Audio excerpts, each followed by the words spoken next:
Tu manges du ginseng, tu pètes le jet set, ça a aucun bon sens, ça te chaîne des lunettes, t'es jamais content de ce que t'as, renifle ailleurs tout le temps, ou l'os sera plus gras, t'es un chien fou.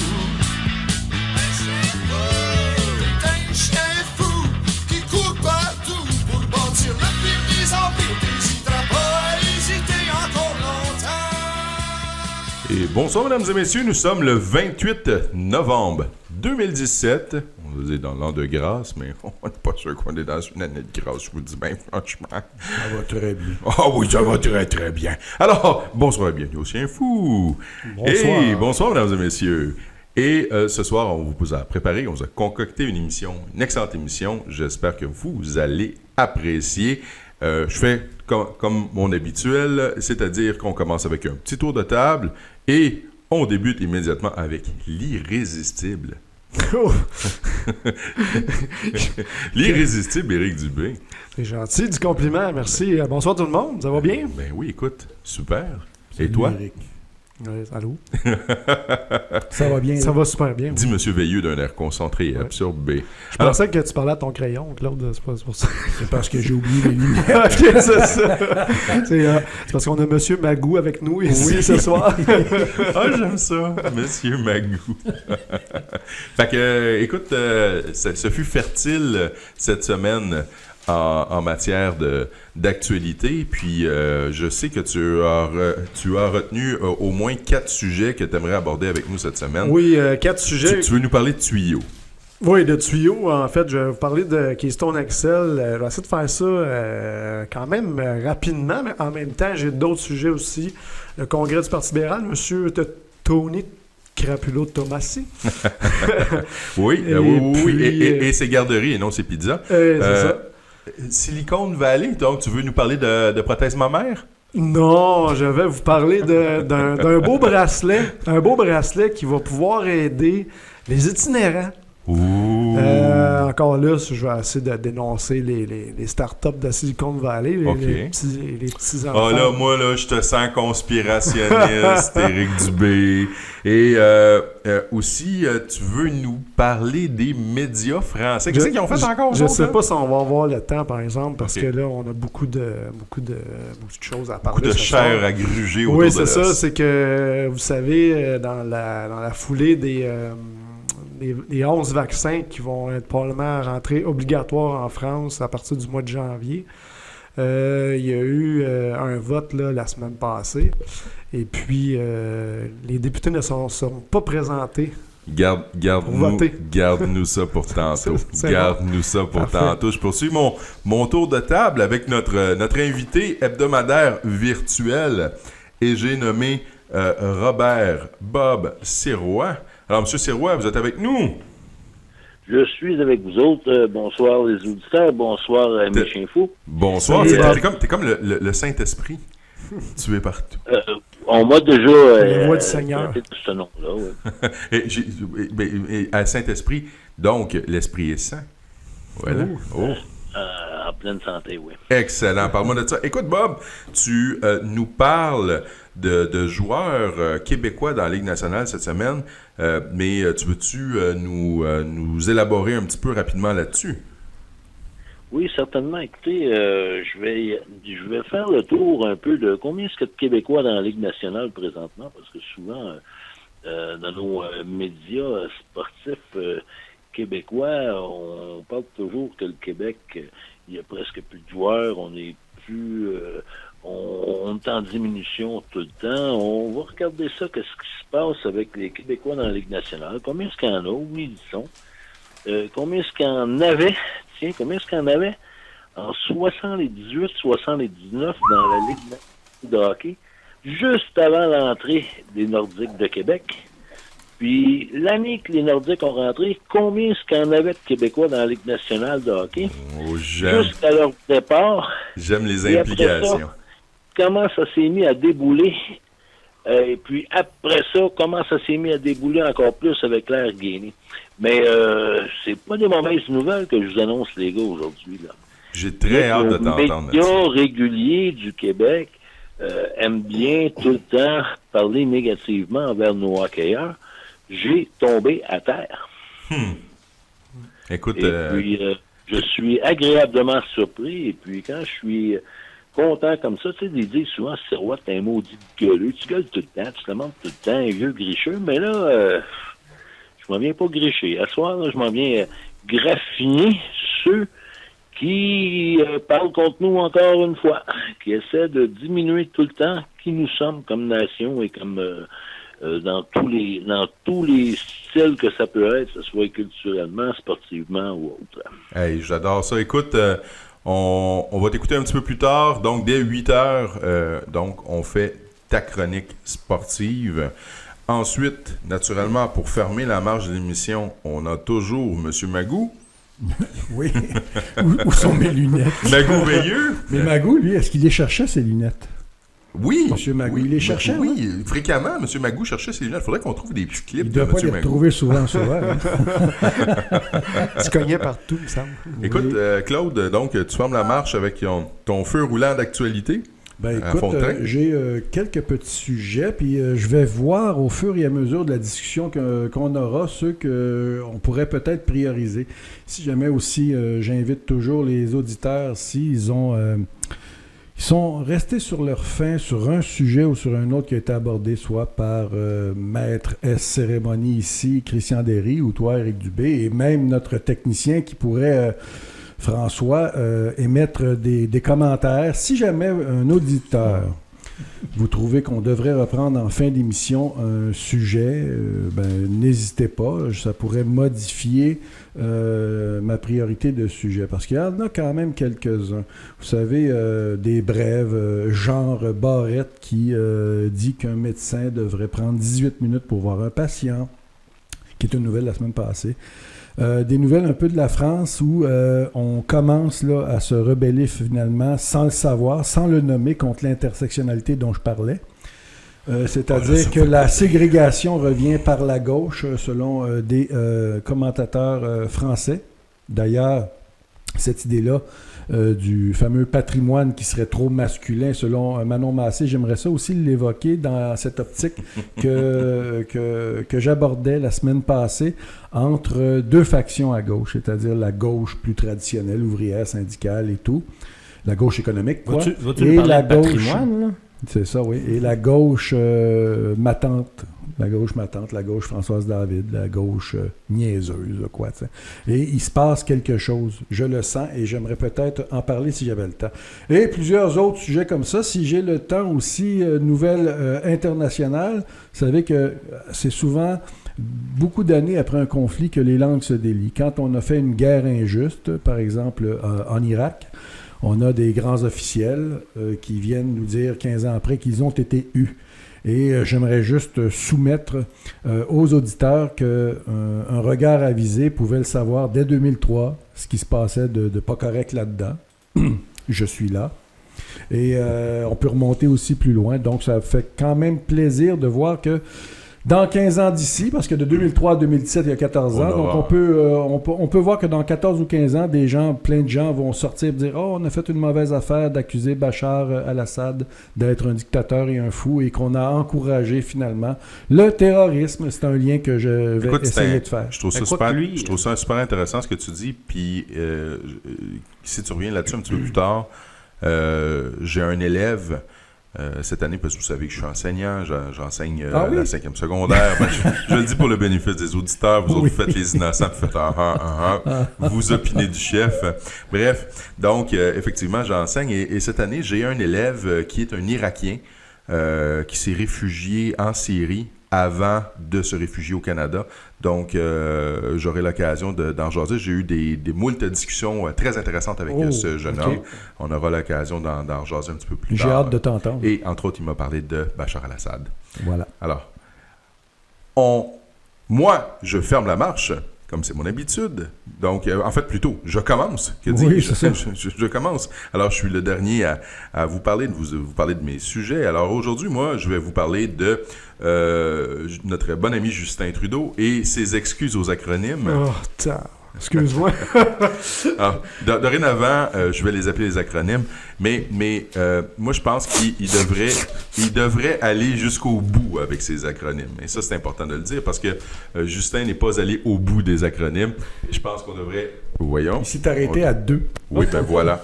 Alors, il devrait aller jusqu'au bout des acronymes. Ensuite, je vous parle de Couillard et sa monomanie. N'est-ce pas? Oui, son côté rageur, quoi. Oui. Et sa monomanie. Son côté haineux. Et son côté haineux, mais aussi qui est en lien. Oui. Je vous parle. J'ai marqué M Moustache. Je vais dire Monsieur Moustache, mais je parle pas de Monsieur, donc ça doit être un acronyme. Contre le patrimoine. Donc, une diatribe contre un certain patrimoine. Donc, c'était quelque chose qu'on aurait. Péquois, nous en parlerons. Et finalement, si on a encore le temps, Valérie Plante et Montréal-Nord, ou plutôt Valérie Plante et sa tentative de restaurer l'ordre public à Montréal-Nord. En tout cas, c'est tellement oui, elle veut s'excuser, j'imagine, aux petits criminels, là. C'est ça, oui. T'as tout compris. Écoute, on part ça tout de suite avec ma chronique.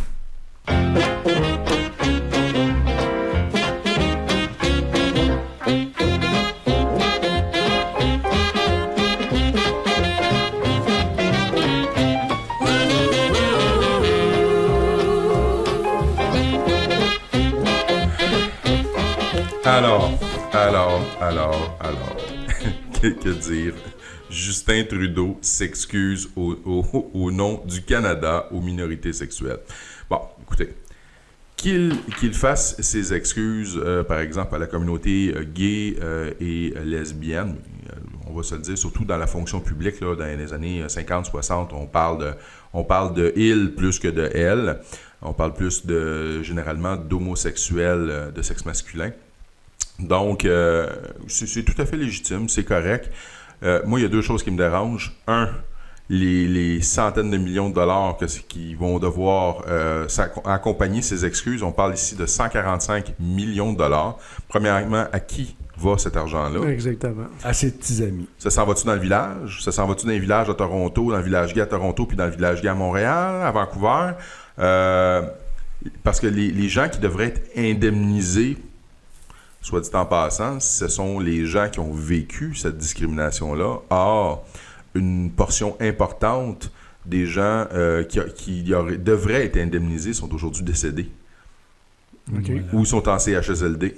Oh, okay? À manger des patates. Ouais, à manger des patates en poudre. Ben, au lieu de leur donner 145 millions comme ça, on pourrait peut-être leur donner des vraies patates puis leur donner des bains plus souvent. Ça de même, là. C'est une bonne idée. Ouais, puis... Et à tout le monde dans un souci d'équité. Hein. C'est ça. Parce que regarde, la discrimination trans, là, dans les années 50-60, là, pas sûr qu'il y en avait tant que ça, hein. Tu sais, regarde, t'as juste besoin de te mettre dans le contexte, là. Herbert Hoover aux États-Unis. OK? Oui. John Fitzgerald Kennedy, président des États-Unis, au début des années 60, faisait chanter Herbert Hoover parce que Hoover était homosexuel et s'habillait en femme. OK? Donc, il se travestissait. Et l'OSS, l'Office des services secrets, donc les gardes du président, avaient été... en fait, Kennedy, John F. et Robert, son frère, qui était ministre de la Justice, avaient donc espionné, avaient ordonné à l'OSS d'espionner Hoover et avaient des photos pour faire chanter Hoover. Parce que Hoover faisait la pluie et le beau temps avant l'arrivée des Kennedy. C'est lui qui faisait chanter tout le monde, toute la caste politique depuis des années et des années. Absolument. Donc, Kennedy avait un argument. Et d'ailleurs, il y a une théorie qui était de dire que si Kennedy est assassiné, c'est peut-être que Hoover pouvait y être mêlé. Oui, mais Christian Page a tout démenti ça. Tout le monde en parle dimanche. Dans il n'y en a pas eu de complot. Montanant. Écoute, donc, je trouvais ça intéressant de le souligner, de dire que, bon, OK, c'est correct, mais là, on va s'excuser pendant combien de temps? On va s'excuser à combien de groupuscules? Et tant qu'à y être, on est dans les acronymes. Moi, j'en ai un acronyme. En fait, j'en ai deux que j'aimerais vous souligner. PQ puis FLQ. Ouais. Tu sais, crise d'octobre, centaines d'arrestations, loi des mesures de guerre. Ça vous tente, Je sais pas si le fils de celui qui les a fait emprisonner va s'excuser. Hein? Jamais. Il le fera jamais.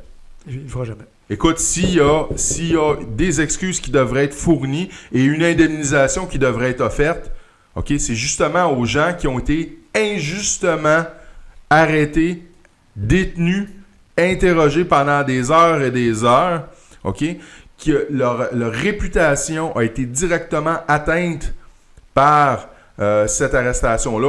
On a fait pas miroiter, mais on a maintenu en suspens comme quoi que cette personne-là était possiblement comme un terroriste, alors que la personne... Par exemple, Gaston Miron, Absolument. Gérald Godin. Des chefs syndicaux, terroristes, c'est ça, des c'est chefs ça. syndicaux. Oui, merci. Des artistes et des poètes. Il y a Marcel Tessier aussi. Absolument. Ben merci des nommer. Puis je pense que c'est important de le dire, et ça, ben on n'en parle même pas. Ça, ça n'a pas sa place. Écoutez, là, maintenant, il faut être capable de faire la part des choses, puis il faut être capable de remettre l'ordre aux bons endroits. Et moi, je pense que Justin Trudeau est en train de se travestir, ni plus ni moins. Puis c'est tout le climat de terreur aussi qu'il y a eu à cette époque-là. Là. Oui. Tu sais, quand la police a débarqué ou l'armée a débarqué chez les gens, tout le climat de terreur que dans le quartier, là, c'était vraiment effrayant. Là. Je veux dire, ça n'a pas de bon sens. Là. Tu sais, je parle, regarde, je suis en communication avec François Saint-Louis. Octobre 70, c'est 550 arrestations. Oui. OK? Et ça, c'est... Écoute, il y en a qui étaient des vrais membres felkistes là-dedans, dans le lot. Qu'ils soient interrogés, c'est une affaire. Mais tu ne pouvais pas me faire croire qu'il y avait 550 felkistes qui ont été arrêtés, là. La grande majorité de ces individus-là étaient comme tu dis, des poètes, des écrivains, des hommes politiques, ou encore simplement des militants nationalistes.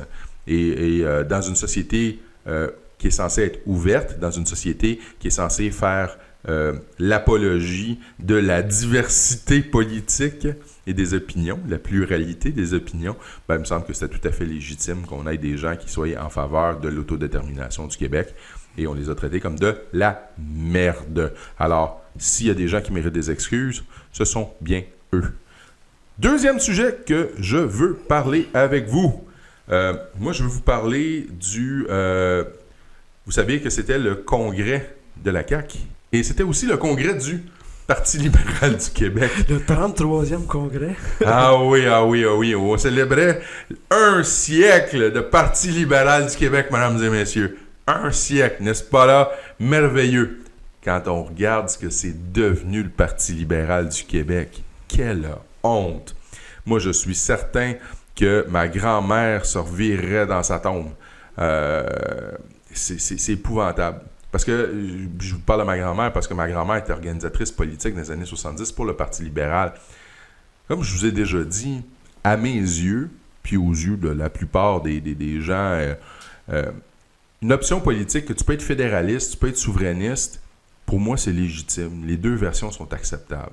Bon, tu peux avoir des arguments qui sont discutables, mais en bout de ligne, les deux doivent avoir le droit de citer dans une société libre et démocratique. Oui, puis il faut que tu regardes aussi l'apport qu'ils ont fait au Québec. Absolument. Puis quand on prend effectivement le gouvernement de Jean Lesage. Jean Lesage, effectivement, mais même Robert Bourassa. Oh, Robert Bourassa, son premier mandat et même son deuxième mandat, bon, il nous a couillonnés avec l'histoire du lac Meech, là.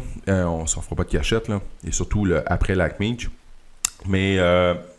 Ben, c'est parce qu'à l'époque, on avait des raisons d'être en maudit, sauf que là, quand on compare ça aux libéraux d'aujourd'hui, écoutez, là, c'est... Mais c'était résolument un indépendant... pas un indépendant, c'est ce que dis-je. C'était un nationaliste dans le sens qu'il avait le peuple du Québec à cœur. Il avait le respect du Québec. Il défendait les intérêts du peuple québécois à l'intérieur du contexte canadien. Parce que pour lui, l'ensemble canadien demeurait quelque chose d'important. Et écoutez, c'était sa vision fédéraliste, mais le Québec d'abord. C'est là qu'on pouvait être en désaccord, sauf que, exactement comme tu viens de le dire... Donc, et ça, c'était légitime. Et ma grand-mère, c'est ce à quoi elle adhérait. Exactement. quand tu regardes ce que c'est devenu aujourd'hui, la gang de couillons qui se tenaient là à applaudir à tout rompre Jean Charest et Philippe Couillard, oh mon Dieu, quelle honte! Quelle honte! Mais tu sais Qui vient que dire que ça c'est un paraissait. grand Québécois et un sauveur. Oui, mais Écoute. ça paraissait, là, ceux qui connaissent un peu le langage corporel des politiciens, moi puis ma bien-aimée, on regardait ça aux nouvelles, puis elle m'a dit ceci, elle dit « il se l'est fait imposer », ça paraît dans sa gestion. Ah, Ben, ouais, t'as- S'il y avait eu le choix, Couillard n'aurait pas voulu Est-ce voir que Jean Charest, il tu se as l'est lu fait l'article? imposer. Est-ce que tu as lu l'article Non, de Michel j'ai- David là-dessus? Non. C'est exactement ce qu'il exprimait, Mm. oui. Mais elle l'a vu sur le Elle l'a coup, vu là, sur en le direct, elle dit ça l'est fait imposer. Donc jamais. Et ce qui est vraiment, je te dirais, choquant pour quelqu'un qui est facilement vexable, mais ce serait normal. C'est-à-dire que Jean Charest a fait des blagues sur le fait qu'il apprenait dans les médias ce qu'il faisait dans la journée. Ça, c'est une chose. Mais de rire de l'UPAC, De l'UPAC comme il l'a fait. comme il l'a fait, ça veut dire que, autrement dit, il a agi comme quelqu'un qui est au-dessus de ses affaires puis qui est chef de la mafia. Et surtout Celui de qui jouer vient la faire le victime. barreau il d'honneur. jouait la victime. Oui, mais c'est Il disait exactement... qu'il apprenait les vérités dans Ouais, les c'est journaux. ça. Et il a sorti C'est une grosse victime. Hein? Il a sorti une boutade du genre Catch Me If You Can. Oui, c'est ça. Tu vois, c'est le genre, là, c'est le parrain de Ah, la ça, je l'ai mafia. pas Ben, entendu comme Bill celle-là. Morneau tantôt, là, Hey, concernant hey, ça, c'est baveux. T'imagines, t'as ça dans des séries télé ou dans des films, Claude. T'as le petit crotté là, qui se fait interroger par la police. Là. Ils disent Qui se la joue. T'as rien contre moi. T'as pas de preuves. Puis Qui rentre puis là-dedans. si C'est si t'allègues quelque chose, moi je te poursuis parce qu'ils ont des avocats, ils ont une grande machine en Mais arrière d'eux autres. ce qui est très grave là-dedans, c'est que pour quiconque connaît un peu humainement, psychologiquement, comment ça marche l'être humain et le monde interlope, ce que Jean Charest est en train de dire, je sais que vous savez que je sais. Je suis un corrompu. Pognez-moi maintenant, comme tu l'as dit. incroyable. C'est exactement ça. Comme on voit dans les films, tu sais, quand tu fais allusion au petit king là, de la mafia là, qui il regarde le policier qui est en train de l'interroger en voulant dire oui, je l'ai fait, je regarde dans mes yeux, mais t'as rien pour le prouver. C'est exactement ce que Jean Charest est venu faire comme exercice. C'est pour ça que je dis que pour moi, c'est presque sûr à 100%. qu'on l'a imposé. Il s'est fait imposer la présence de Jean Charest. Ah, clairement. Ben, moi aussi, je le sens. Puis, ça se sentait, le ressentiment était palpable. Bon, il a joué le jeu, il a joué la comédie Couillard. Et de toute façon, il n'y a pas trop de difficulté à jouer la comédie, comme c'est un personnage qui est foncièrement froid dans son agir, dans son non-verbal et dans ses attitudes. C'était facile quand même pour lui de faire le poker face, mais quand on connaît un peu le personnage, ça transparaissait. Ah oui, ça transparaissait. Écoutez, moi, je veux revenir Il est en à... train de se faire tasser aussi. Oui, On va dire. oui. Il va perdre les prochaines élections, puis là, on va mettre Moreau à Je place. le souhaite ardemment. Écoute... Quoi, tu veux Moreau à place? Ah, excusez, gros mot. Mip. Alors, non, je veux revenir à Couillard rapidement. Ce qui ressort de son congrès, donc, il a donné ses orientations. C'était comme le coup de départ de la campagne électorale là, à moins d'un an de l'élection. Et une des idées qu'il a avancées, je vais vous en confesser, ça m'a profondément fait chier. Et c'est de ramener un lien rapide Québec-Montréal. Donc, Là, tu parles du fameux monorail de Pierre Couture qui a été promu par Robert Laplante pendant des années. et vous savez... Sans que ça, même au PQ, rien, là, lettre morte. Il y avait Barois qui y a pensé. Hein, C'est à Jean-Martin Hossan qui l'avait amené, ça. Non, mais vous Oui, savez mais que à cette époque-là. notre c'est première Robert émission... Laplante qui pousse ça depuis Oh, des oui. années. Notre première émission des Chiens Fous, je vous en ai parlé. Oui, le monorail. Donc, je vous ai parlé du monorail à grande vitesse. Je vous ai parlé de projets structurants Oui. pour transformer le Québec du 21e siècle, faire une nouvelle révolution tranquille. Et une des premières choses que je vous ai dit, c'est ça, il faut absolument que ce soit implanté. Et là, on l'entend publiquement. Et là, c'est poussé par qui? C'est poussé par Philippe Calice Couillard. OK? Non, mais c'est vraiment incroyable. Je t'en Ouais, maudis. mais c'est les meilleurs pour prendre les idées des autres. Les Oui, libéraux, mais non, mais t'as pas compris, Christian? Mais qu'est-ce qui se passe au Parti québécois, bâtard? Qu'est-ce qui se passe? Mais Même, tu je te sais, il dirais... faut remonter jusqu'à Bouchard. Pierre Couture, c'est lui, hein, la voiture électrique. Ouais. Qui a mis aux poubelles la voiture électrique? C'est un gouvernement du Parti québécois. On s'entend, c'est Lucien Bouchard. Et Lucien Bouchard, qu'est-ce qu'il voulait quand bien entendu, on parlait du monorail, même à l'époque, qu'est-ce qu'il voulait, lui? C'est un train tout à fait conventionnel, une ligne Québec-Windsor. Le grand Canadien Lucien Bouchard. Ouais, tu sais ça le problème. C'est vraiment ça le problème, ça vient de notre gang. C'était André Caillé qui était président d'Hydro-Québec à cette époque-là, qui a vendu la technologie à Volvo, si je me rappelle bien. En fait, ça avait été, si je ne me trompe pas, ça me semble que ça avait été vendu à Ballard, puis par la suite à Volvo. Ça se il y a peut. plusieurs brevets. Il faut savoir qu'il y a des brevets qui ont été vendus à des Mais le brevet du moteur roux, le moteur roux, il me semble que c'était à Volvo. Mais tu sais que la seule chose qu'on a gardée, c'est les batteries, le développement des batteries, avec TM4, qui est une filiale d'Hydro-Québec. C'est ça. Écoute, moi, il faut absolument que ce projet-là voit le jour pour le 21e siècle au Québec. Ça va permettre de rapetisser les distances. On parle de 45 minutes de trajet entre Québec et Montréal. Donc, Québec, du jour au lendemain, devient littéralement une banlieue de Montréal. Mais tu sais qu'il y a quelque chose, je vais le dire, ça va heurter les oreilles de certains. Mais bien entendu, le Parti libéral lance ça comme une des idées. Ils savent très bien, tout le monde le sait très bien que c'est une super bonne idée. Et imagine-toi par contre le réseau. Imagine-toi que on prend le Parti libéral, mais n'importe quel parti, décide de dire on va mettre Pierre Couture et tous ces ingénieurs-là, puis on va les mettre en collaboration avec Bombardier. Imagine-toi que Bombardier est une compagnie qui fait on parle de Bombardier Transport, fait des trains et fait des avions. Le problème, c'est que si la C-Série marche, ils vont juste obtenir comme tel de l'argent de ça. Il y a tous les autres avions, ça, j'en conviens. Donc, ils sont déjà très forts, très bien positionnés pour les avions. Mais il y aurait vraiment un avantage incroyable à développer, par exemple, le monorail, pas simplement pour nous, pour avoir un lien qui est super rapide. Il faut exporter le concept par la suite. C'est ça, c'est exactement. Le rentabiliser. Et pensez à ceci. Moi, je l'ai dit aujourd'hui à mes élèves, on est les meilleurs. Par exemple, la C-Série, c'est le meilleur avion. C'est le meilleur avion sur la planète. C'est le meilleur avion. On n'était pas capable de le vendre. C'est pas pour rien. Tu fais un avion, t'es un petit joueur, t'es un enfant de 4 ans, puis tu t'en vas jouer contre du midget 3A ou tu t'en vas jouer contre des ligues majeures. Qu'est-ce que tu veux faire? C'est pour ça que le département de commerce a décrété 300% de tarifs. Puis là, l'idée de Bombardier, c'était qu'on ne pouvait pas attendre que ça débloque ça avec une autre décision qui va venir beaucoup plus tard, mettons au mois de février ou mars. Donc, ils se sont alliés à un autre gros qui est Airbus. Mais maintenant, pour revenir au monorail, imagine-toi, on met Bombardier dans cette histoire. Parce que là, c'est Bombardier Transport, les rails. Ça fait que transport sur rail à ce moment-là. Et monorail, chose intéressante, c'est que, écoutez, je collerai le lien là, sur le lien YouTube et sur la page web. C'est extraordinaire parce que la rail est complètement couverte. Donc, elle est complètement toujours à l'abri des intempéries. Oui. C'est un projet qui est parfaitement adapté au climat québécois et ça s'implante en plein milieu d'une autoroute. Parce que vous savez, il y a toujours le problème de l'implantation des monorails. Tu dis ton train, il passe où sur le terrain? Là, il passe en plein milieu à côté des lampadaires. On tasse les lampadaires, dans le fond, dans le milieu d'une autoroute, comme l'autoroute 15 ou l'autoroute Lada. On met des pylônes, puis on met les lampadaires juste en dessous et tu as le monorail qui file en plein milieu de l'endroit avec des stations qui sont surélevées, avec des escaliers, avec des stationnements incitatifs. Et on est capable de couvrir comme ça, mettons, Québec, Trois-Rivières, Montréal.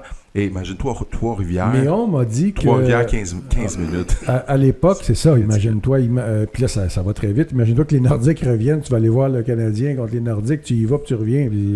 Non, mais tu restes à Québec, tu travailles à Montréal, tu as fini ta journée. Écoute, c'est aussi rapide travailler comme ça, travailler à Montréal et habiter à Québec, ou vice-versa. Hein, on va se le dire, des gens, ils travaillent à Québec puis ils habitent à Montréal. Oui, parce que tu dois heurter certains gens de Québec. Là. Oui, je m'excuse à tous nos bons amis. Québec serait pas la banlieue. Deviendrait la banlieue et non pas peut-être pas. Québec deviendrait la banlieue de Montréal. Parce que là, j'ai voulu réagir tantôt, mais je me suis dit...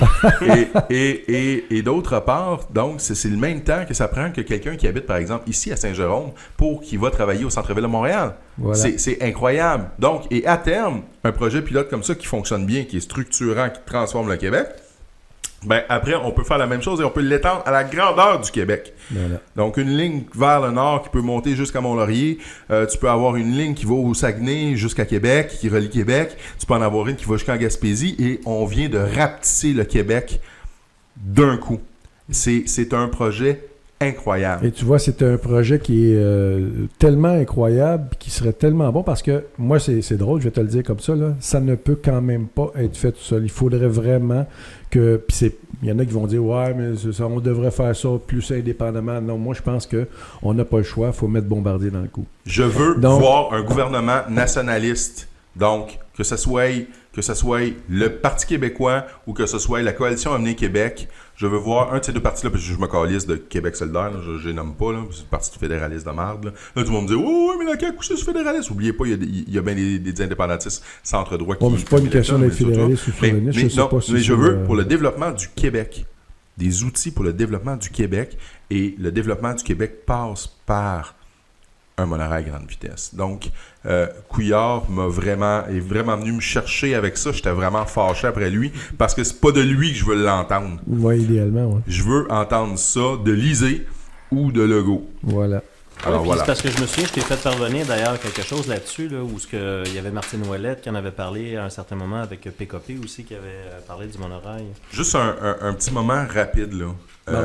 Il avait pensé, je crois, aussi, dans sa courte période là, au pouvoir minoritaire. Qu'est-ce qui se passe avec le PQ? On n'entend plus parler. Sont-ils morts? Ben, écoute, moi, j'ai écouté un peu TVA, puis ça fait longtemps, là, puis c'est pas depuis cette année. Quand on approche les élections, TVA se met au service de la CAQ. Oui. Ça, c'est évident, ça a toujours été ça. TVA, c'est vrai, t'as raison de dire ça. Parce le PQ, que c'est pour ça que le PQ doit passer absolument par Radio-Canada, et c'est pour ça que le PQ obéit au mantra de Radio-Canada, ce qui est une erreur la plus totale, mais bon, qu'est-ce que tu veux, ils passent mieux leurs idées par Radio-Canada. C'est sûr qu'en fin de semaine, avec les deux congrès de la CAQ et du Parti libéral, c'est sûr que le PQ n'a pas fait les manchettes, ça, c'est sûr. J'ai vu Lisée réagir un petit peu sur Facebook. J'ai vu quelques affaires passer. Oui, mais tout ça passe par les réseaux sociaux. Moi, je reçois toutes les informations. C'est tout sur mais non, Internet. mais je veux dire, c'est le chef de l'opposition. Là, il peut le faire, son statut Facebook, mais on devrait l'entendre un peu partout. On devrait l'entendre à la radio. Je pense qu'il tasse aussi. Ouais, mais il n'y a pas rien que ça. Il peut pas. Tu vois qu'il est allé comme tout seul là, avec sa proposition suite au projet de loi 62. Ben, tu sais qu'on n'en finit plus de critiquer les mauvais coups du PQ. Oui, ils sont stigmatisés. Mais c'est ça, mais c'est pas rien que ça. C'est-à-dire que moi-même, tout le temps, depuis des années... Pointe-moi les bons coups. Je veux voir les bons coups. Quand on parle de mauvais coups du PQ, c'est pas des choses qui font mal, c'est des choses souvent qu'ils ne font pas. Oh, je sais. Et on peut pas s'attendre... Vous savez, c'est un parti... libéral bleu poudre, qui n'est pas tout à fait assez à gauche, qui n'ira pas assez jouer dans la gauche matante comme QS, donc ils perdent tout au profit de QS. Ils ont fait la drague à QS. Juste ça. Moi, j'arrête pas de... Juste la drague à QS, j'ai décrété la mort du PQ. Juste pour enchérir sur quoi tu dis, Claude, et... chose, Christian. La chose. Non, c'est que dernièrement, je suis allé... au lancement d'une candidature du Parti québécois. Et puis lui-même, je ne veux pas le nommer, là, lui-même disait que un des ennemis du Parti québécois, c'est le Parti québécois lui-même. Moi, ça fait longtemps que je t'en parle, Claude, ça fait des années. J'avais même écrit des textes là-dessus. Le plus grand ennemi du Parti québécois, c'est lui-même. Je veux dire, comme quand tu me dis, Claude, quand tu dis aux auditeurs que les choses qu'ils ne font pas, là, ben c'est exactement ça. C'est son pire ennemi. Oui, mais tu sais qu'il y a des gens qui vont parler exactement comme toi, okay. Mais eux, ils vont trouver qu'il va passer à gauche. Oui. Tu comprends? Ils vont dire absolument, exactement ce qu'il a dit là, puis ils vont dire « Ouais, mais là, s'il avait été plus à gauche, là, ils se seraient pas fait voler leur clientèle. » C'est comme l'indépendance, il faut que ça se fasse à gauche. C'est dramatique. Ouais. C'est vraiment ça l'erreur. C'est très fort, ça aussi, là, au Parti québécois, malheureusement, je suis une certaine aile. Puis c'est une des raisons pour lesquelles je me suis senti vraiment exclu. Moi, une des raisons, à prime abord, où je me suis senti exclu du PQ. Parce que si tu n'étais pas comme très, très à gauche et de dire l'indépendance se fait à gauche. Je me suis dit, hey, fuck, non. C'est comme s'il y avait une pensée unique qui s'était intégrée de dire, dans le Parti québécois, l'indépendance se fait. L'indépendance se fait avec tous les mouvements, toutes les mouvances de la société, que tu sois à gauche ou à droite. Une fois que ton pays est fait, là, tu vas avoir les deux bords. Là. Ouais, mais tu sais que c'est pas rien que ça. C'est pas une question d'attendre le pays. Le PQ dirigeait le gouvernement avec une coalition entre des gens de droite et des gens de gauche. Il y avait les gens de droite, eux autres, Bernard Landry l'évoquait toujours comme ça. C'est-à-dire, j'avais toute une gang, là, il me nommait les noms des députés, qui étaient plus à droite, eux qui voulaient créer la richesse, et il y avait les autres qui voulaient la redistribuer. Et ils s'entendaient ensemble. Ce qui a donné des choses extraordinaires. Des gens à droite comme Garon qui ont fait des lois incroyables en agriculture. Absolument. Donc, plus dans la coopération et tout ça. Et il n'a jamais pu aller aussi loin qu'il le voulait. Donc, mais ça, tranquillement, ça a été poussé. Les gens qui étaient plutôt à droite, là, mais sans être à gauche, ont été expulsés du parti. On a terminé. On a même empiété sur le temps. Ah non. Mais oui. On a empiété sur ton temps de chronique. Moi, je vous dirais, on saute la pause publicitaire, puis on embarque tout de suite avec la chronique d'Éric Dubé. Tu iras faire pipi tantôt. Je voulais pas le dire en ondes, mais tu allais le dire. Le courant passe, reste à choisir le chemin. On branchera nos radars dans 220.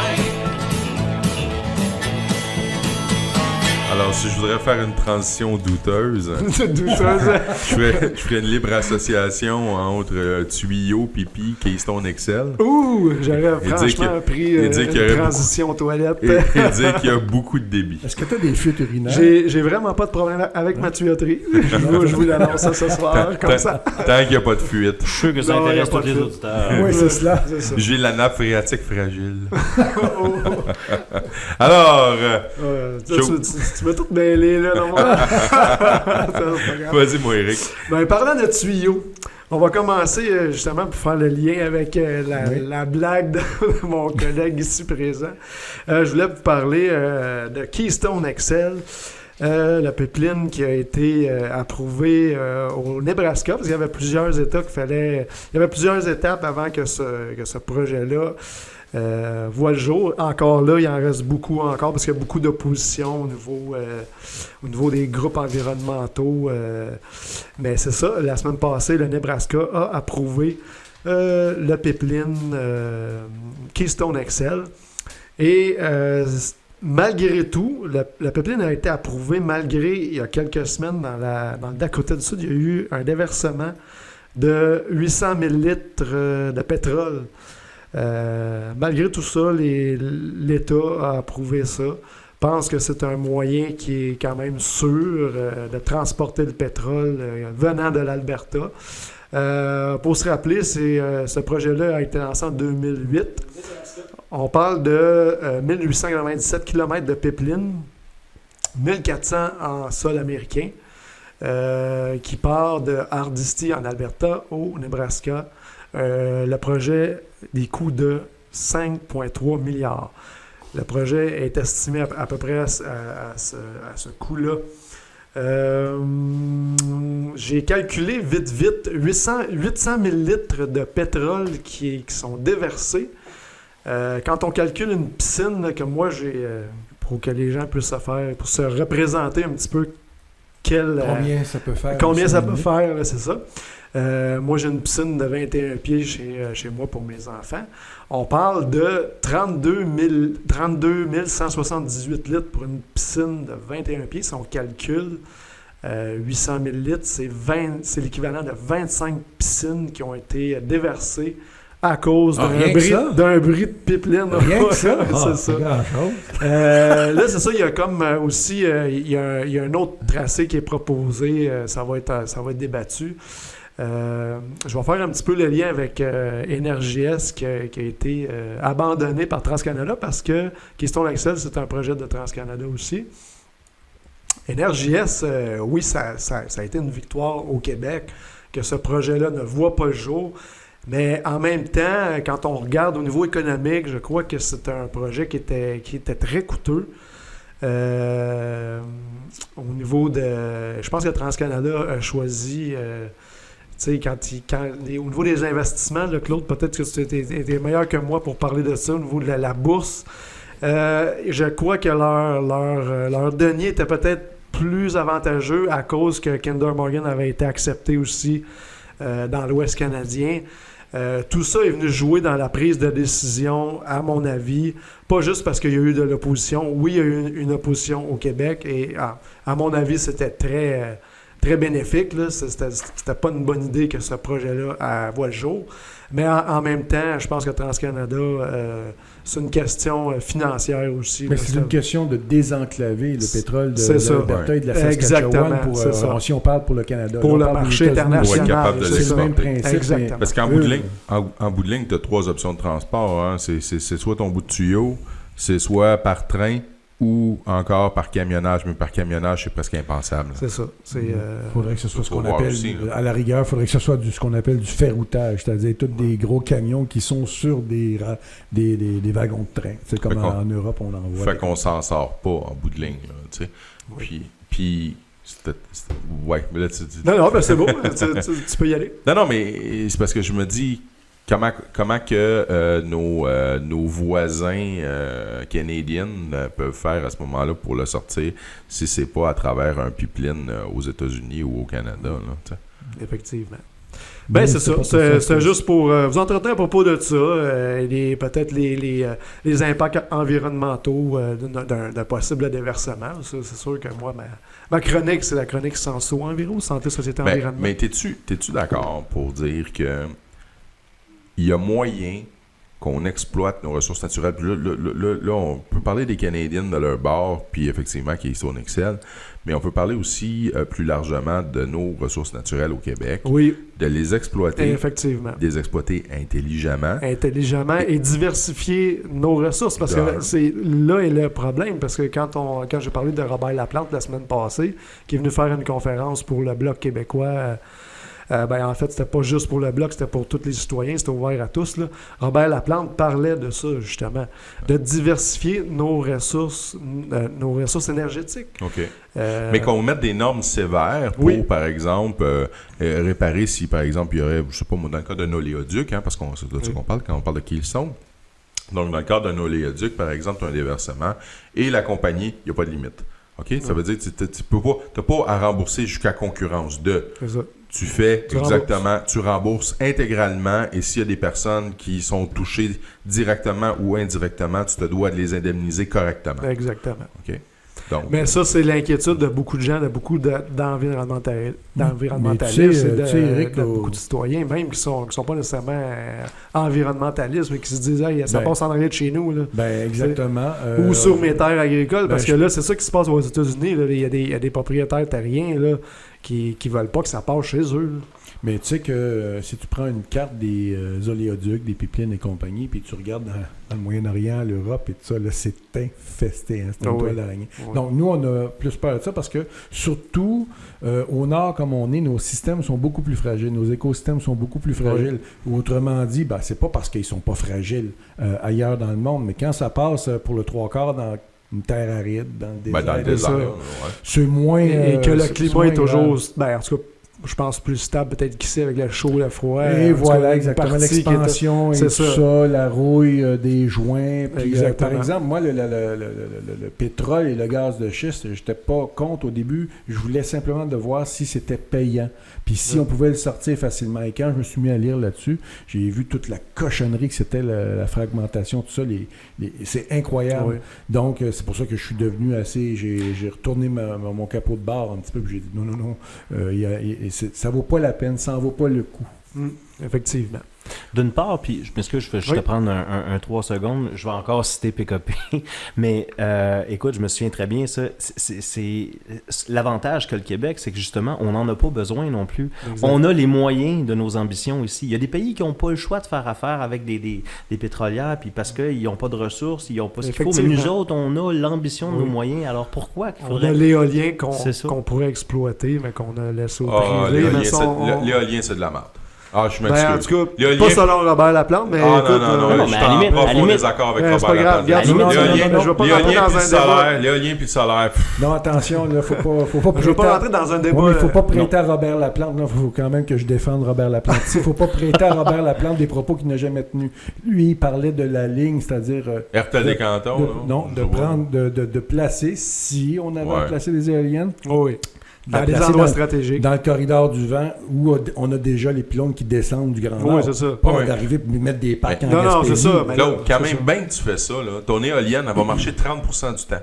Là, je suis tout au courant, mais il n'a pas parlé d'éoliennes. Il n'a pas poussé les éoliennes pour qu'on mette des parcs là, partout comme Tu es ça. avec du 16-20 cents le kilowattheure au niveau du coût de production. Ah, je suis tout à fait d'accord. Ça vaut pas de la chenoute. OK, Mais là, il faudrait laisser parler Eric un peu, oui, parce c'est qu'on ça, va je encore me avoir dis, des ben, commentaires. C'est pas grave, ouais. c'est très intéressant. Puis je pense qu'il faut qu'on en parle pas assez de ces choix-là qu'on fait au Québec. Ben, ça, reviens-nous avec ça la semaine prochaine. Ouais, Reviens-nous avec ça la semaine prochaine. Il va y avoir d'autres chroniques, inquiète-toi pas. Bon. Hey, écoutez, je vais vous parler. Comment il me reste de temps, là? Là, il te reste un gros 12 minutes. Toi, 12 on va- minutes, on va, ok. on va couper la pause publicitaire. C'est Fait comme bon. ça, ben, tu vas Bon, chercher ben, le 4 écoutez, minutes. moi, je vais sauter quand même une petite chose. Je vais passer tout de suite à Une chose et son contraire. une chose à son contraire. Je voulais parler un petit peu d'un texte que j'ai lu de mademoiselle Catherine Etier, qui est chroniqueuse dans le journal Le Métro. C'est un texte qui s'appelle « Un beau bijou ». Là, je trouvais ça bizarre. Je vais aller voir sur Internet que ça a l'air, parce que ça dénonçait un petit peu ce que moi, je dénonce depuis l'année passée. Je sais que je bâche un peu sur la Silicon Valley et les petites startups qui pullulent un peu aussi au Québec, à Montréal, un peu partout.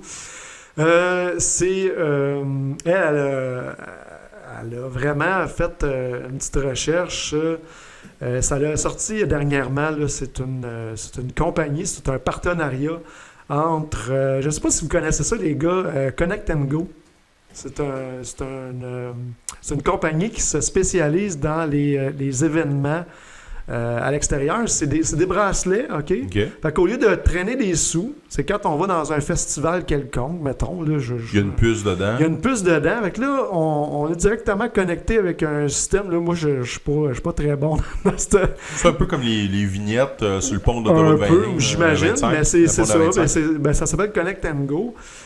C'est un Québécois qui a fondé ça, et avec un autre partenaire qui est le Rémi Richard, qui est le fondateur de Chronométrique, sur une plateforme. Lui, ce qu'il a créé, c'est une plateforme médicale qui a complètement redéfini les paramètres des établissements de santé.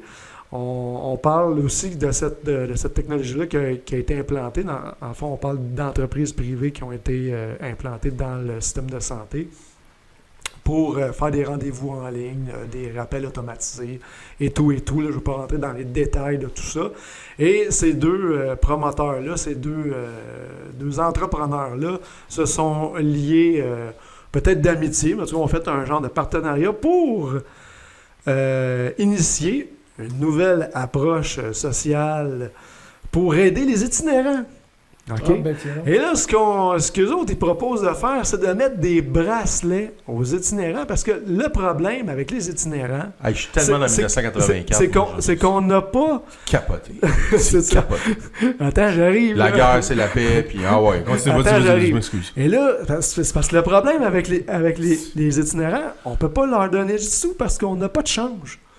Fait que là, on va régler le problème, on va leur mettre un petit bracelet, on va avoir des données qui sont peut-être personnelles aussi à ces personnes-là. Ils vont avoir un bracelet et les gens vont pouvoir, avec leur application mobile qui va être faite par Connect & Go, qui est, c'est ça, ils vont pouvoir arriver et connecter avec le petit bracelet sur l'itinérant. Ils vont avoir comme de l'argent virtuel. Écoutez, c'est vraiment comme tu dis... Payer avec son téléphone, finalement. C'est ça. Payer avec son téléphone, avoir un petit peu plus de contrôle. Tu sais, c'est l'industrie du numérique. Là. On parle... tu sais, quand je parle de la Silicon Valley qui contamine tout, là, qui contamine ça, c'est la mondialisation partout, là. On parle de Netflix, de Bill Gates. Bill Gates qui est dans le... Parce que, tu sais, quand je parle de ce caractère-là, parce que les autres, ce qu'ils disent, là, c'est que c'est... juste me relayer, j'ai écrit trop petit. Ce n'est pas un projet... Ça, c'est Dominique Gagnon, le propriétaire, le fondateur de Connect & Go. Ce n'est pas un projet qui a une visée commerciale. Écoutez ça. C'est un projet qui a une visée sociale. Hein? Ben oui, qu'est-ce qu'on parlait? Les fameux philanthropes, comme Bill Gates, avec sa fondation qui promouvoit la vaccination partout en Inde. Excuse-moi. C'est comme dans Génie en herbe. Que je promeuve. M-E-U-V-E. 10 points. Comme Laurent Paquin, prenez-vous-nous pour des cats. Prenez-vous-nous pour des cats. Bref, ben c'est ça, c'est la Silicon Valley qui contamine partout avec ses projets comme ça. Et tu sais que les autres, ils disent c'est que... une des raisons pour laquelle c'est très, très, très difficile, même à l'école, de dire qu'ils devraient couper le Wi-Fi parce qu'à terme, c'est-à-dire qu'on fait déjà affaire avec les compagnies. Si tu vas aller suivre une formation pour, par exemple, œuvrer avec un logiciel quelconque, ben ça va être soit Google, il va falloir que tu trouves un compte d'une compagnie. Une fois que tu rentres, tu es esclave de la compagnie. Donc, c'est ça qui va arriver. Et là, vous êtes contre le progrès. Oui, je compte le progrès. Quand c'est fait sans recherche et sans impact environnementaux et sur la santé sociale et santé des gens. Parce qu'aux États-Unis, parce que quand tu parles de technologie comme ça, on parle de... Là, il y a comme un mouvement de résistance qui se crée aux États-Unis concernant les antennes 5G, OK? Parce que là, à Montréal, éventuellement, ce qu'ils veulent faire, c'est pas fait encore. Ils veulent installer des antennes 5G sur les abris d'autobus. Ils ont commencé en France, mais 5G, là, c'est vraiment du micro-wattage, c'est capoté, là. Je veux dire, on va se faire irradier solide au niveau des champs magnétiques. Ça va-tu vraiment changer quelque chose? Ben c'est parce que les autres, ils veulent éventuellement, ce qu'ils veulent faire, c'est de connecter ça avec les autos intelligentes, là, qu'on n'aura plus besoin de conduire. Là. Ouais. Mais là, je rentre pas là-dedans, là, ça c'est une autre chronique que je pourrais faire plus tard. Là. Mais bref, c'est un peu... mais si on est capable de te guérir ton cancer avant qu'il se développe, il n'y en a pas de problème. Ouais. Sauf que là, c'est la cause qui crée le cancer. Ben oui, mais ça va faire tourner l'industrie, Eric. T'es contre le progrès, je l'ai dit. Contre le progrès. T'es contre le progrès. Aïe, aïe, aïe. Va pas contre ton cœur. Mais venant de toi, Christian, moi, je suis content que tu me dises ça à moi, parce que moi, j'entends ça tous les jours, mais c'est pas grave. Moi, je suis habitué de me faire dire que t'es désensibilisé. Que je suis... Moi, je vais te le dire, le progrès s'arrête à l'invention du toaster. OK. C'est aussi simple que ça. Pour moi, là, ces affaires-là, on n'est plus dans le progrès. Là. Non, c'est parce que là, quand on utilise un argument social pour faire du cash, à un moment donné, là, on va aller aider... c'est jusqu'à où que ça s'arrête, là, ce progrès-là. Mais comme... parce que là, je veux Pourquoi juste... il faudrait qu'il y ait des limites? Non, mais je veux juste revenir au texte de... le progrès? Attends une minute. Je veux revenir au texte de Catherine Estier, là, parce que je pense que c'est très pertinent. Je ne veux pas le lire au complet, mais j'ai vraiment... Qu'est-ce qu'elle dit ensemble? J'ai pris un bout qui est vraiment pertinent. C'est, en parlant de son texte, c'est un beau bijou. Je le répète, vous pourrez aller voir sur Internet, là, Catherine Estier dans le journal Le Métro. En fait, j'ai pris un paragraphe, je vous le lis. C'est l'initiative la plus paternaliste, remplie de jugement et dénuée de toute sensibilité qui ait gagné mes pupilles depuis longtemps. Ce n'est pas un bracelet ni d'une liste d'épiceries dont Paul a besoin, Paul en parlant des itinérants, mais de dignité, d'amour. D'amour dans le don fait aux organismes communautaires, dans les bancs publics sans design l'empêchant de s'y allonger. Dans les lits supplémentaires, dans les refuges et surtout dans ce sourire et cette oreille que tu peux lui tendre au détour d'une course. Nul besoin de change ou de séparage numérique du futur pour ça. Fait que ça résume bien un petit peu ma pensée, mais je trouvais ça le fun. Je trouve ça un peu mélodramatique, honnêtement. Oui, mais en même temps... Je suis tout à fait d'accord avec ça. Moi, je suis contre exactement ce qu'on fait là. On est en train de s'en aller directement dans la société sécurisée. Ouais, où il n'y aura aucun espace de liberté. Oui, mais ça, c'est facile à dire, on est déjà dedans. Ben oui. Ça, c'est pas une raison pour s'enfoncer encore plus, ça. C'est pas une raison. C'est-à-dire que là, il va arriver un moment où il n'y aura aucun endroit sur Terre où tu vas pouvoir juste vivre normalement comme un être humain. Je suis pas d'accord. C'est la matrice. Oui, mais si tu demandes, par exemple, aux jeunes, pour eux autres, ça fait partie de leur réalité. C'est tout à fait normal. Mais le jeune, là, le jeune, non, c'est pas vrai, ça. Le jeune, on est vieux, fait que ça nous fatigue, mais parce qu'on a connu d'autres choses, mais eux, ils n'ont jamais rien connu d'autre. Ben non, mais écoute, regarde à travers les médias sociaux comment que les jeunes se projettent. Mais là, Christian, tu dis une chose à son contraire. Tu disais tantôt que tu avais peur de Big Brother, puis là, tu dis que c'est correct. Ouais, mais moi, je t'ai dit, moi, j'étais un vieux. C'est n'importe quoi. Moi, j'étais un vieux. Moi, j'étais un vieux, j'ai peur. Moi, j'étais un vieux, j'ai peur. J'ai pas peur de ça. J'ai peur comme vous autres. J'ai pas peur, moi. Moi aussi, j'étais un bon Québécois. Je suis un peu chieux de nature. Non, je n'ai pas peur, Christian. Je n'ai pas peur, je veux pas. Je n'ai pas peur, je veux pas la monnaie scripturale comme ça, numérique. J'en veux pas. Elle existe déjà, mais j'en veux pas. Ça, je suis d'accord avec toi. Donc, j'en veux pas. Je veux pas, par exemple, être confronté à un lobby en sourdine. Quand j'arrive, par exemple, à l'école, à chaque année, je le faisais, ça fait 2-3 ans que je le fais plus, parce que c'est trop difficile, ça sert à rien, parce qu'il y a des gens qui m'arrivent « Ouais, mais on n'arrête pas le progrès. » Là, j'arrive, je dis « Bon, mais là, on pourrait couper le Wi-Fi, ça couperait le problème. Ils veulent absolument un téléphone, t'as pas besoin de ça à l'école. » J'ai rien contre le téléphone, j'en ai un, j'ai un ordi plugué. On s'en va complètement mais on est rendu qu'on peut même pas avoir des espaces de liberté. Bon. On peut pas avoir ces espaces de liberté. Claude qui revendique les safe space, les espaces sécurisés. Puis moi, pour mon côté senso environ, je parlerais pour les électrosensibles. Hey! Parle-moi pas ça pendant que je parle. Excuse-moi, non, c'est parce que ça... Pour les électrosensibles, que je parle en leur nom, on parle de zones blanches qui n'ont pas nécessairement de radiofréquence. C'est très difficile aujourd'hui pour les gens qui ont cette problématique-là de se promener en ville ou dans n'importe quelle ville au Québec. Il faut qu'ils soient dans leur... Ils se blindent chez eux, là, carrément. Bref, il me reste combien de temps? Une petite minute. Une petite minute. Bon, est-ce que je mets la table pour peut-être la prochaine chronique que je ferai la semaine prochaine si... certainement. En fait, je parlais des médias français qui dernièrement ont littéralement bâché un... Attendez une minute, faut que je trouve vraiment... Casser du sucre ils sur le dos. Ils ont cassé du sucre, ouais, c'est ça, hein, parce qu'il faudrait... c'est vrai, tu l'as dit tantôt, faut pas... faire attention. Oui, c'est vrai, t'as raison. Écoutez, il y a Luc Montagnier, qui est un ancien... en fait, c'est un professeur qui a eu le prix Nobel... à l'époque de médecine concernant, parce qu'il avait trouvé le virus du sida à l'époque, avec une collègue, je n'ai pas son nom ici, il faudrait que je vérifie. En fait, c'est oui, ce que je l'ai, excusez-moi. Il avait trouvé le vaccin. Non, en fait, ce qu'il a comme ciblé le virus du sida et il a eu le prix Nobel en 2008, le prix Nobel de médecine. Et là, lui, il a travaillé, à cette époque-là, il travaillait pour l'Institut Pasteur.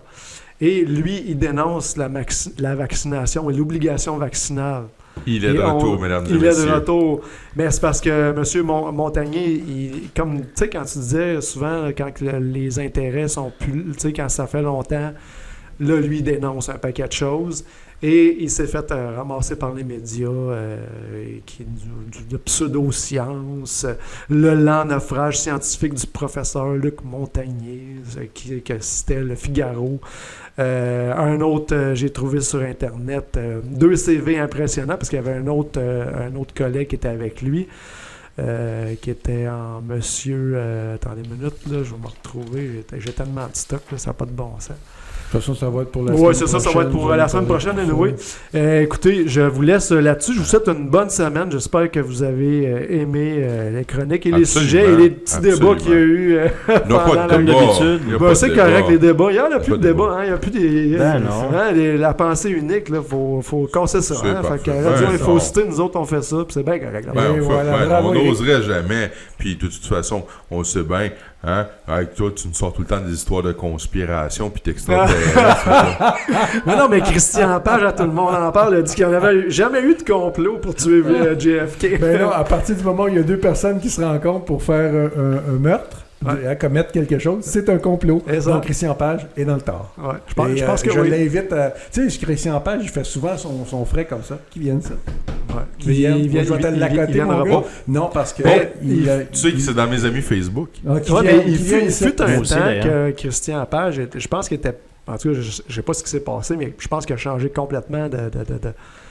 En tout cas, je ne veux pas rentrer là-dedans, là, mais j'ai toute pour l'avoir écouté, pour l'avoir écouté, là...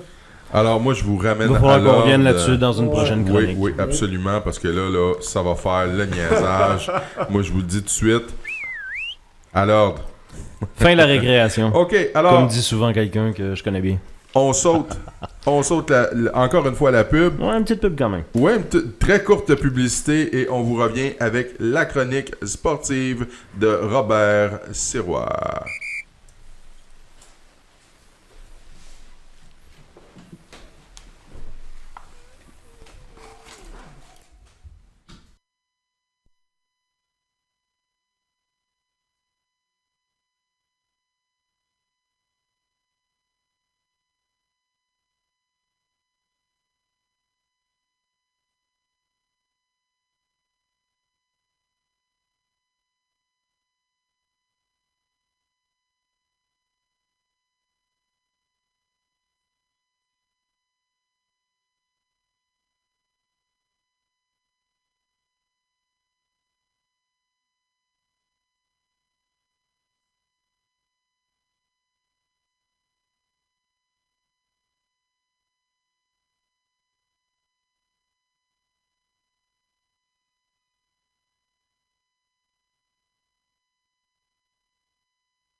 Et il est avec nous pour faire sa chronique sportive. J'ai nommé nul autre que Robert Bob Sirois. Et Bob, donc ce soir, tu nous parles de joueurs québécois au sein de la Ligue nationale de hockey. Salut, salut!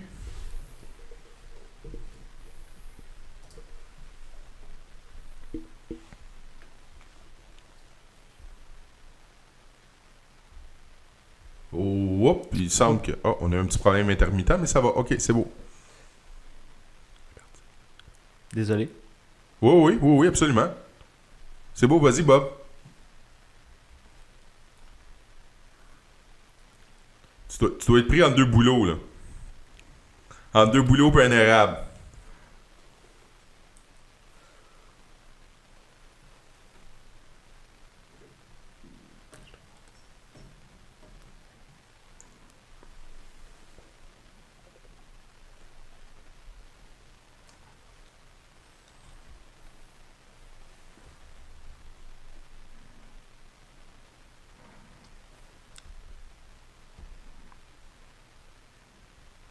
Ben, absolument.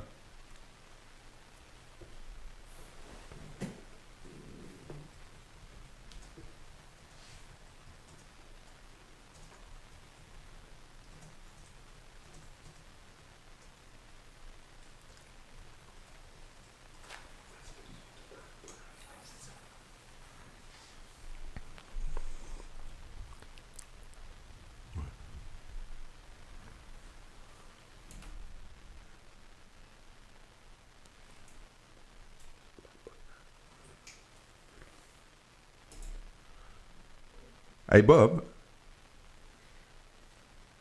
Excuse-moi Bob, je m'excuse de t'interrompre, Bob. Écoute, on a un petit décalage, mais je peux te demander peut-être de te rapprocher davantage de ton combiné de téléphone pour qu'on t'entende un petit peu plus fort, parce que nous, notre son en studio est au maximum. Ah, bah oui, là, il y a déjà une bonne différence. Super comme ça. Super, ok. Écoute, vas-y, je t'interromps. Oui, numéro 1.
Ah, mon Dieu. Ah ouais.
Écoute, Bob, je suis obligé de t'interrompre. Je ne sais pas ce qui se passe. Il semble que il y a des problèmes de communication présentement. Les auditeurs de Radio Infocité t'entendent pas. Nous, on t'entend parfaitement ici en studio, mais pour une raison qu'on s'explique pas, on n'est pas capable donc de retransmettre ta communication directement là sur Radio Infocité et même sur YouTube. Donc, il y a un problème ici probablement au niveau de la console. Je ne sais pas ce qui se passe. Donc, on nous dit que en studio, donc, les auditeurs nous entendent. Il y a François Saint-Louis qui vient de m'écrire pour nous dire qu'il nous entend, nous, en studio.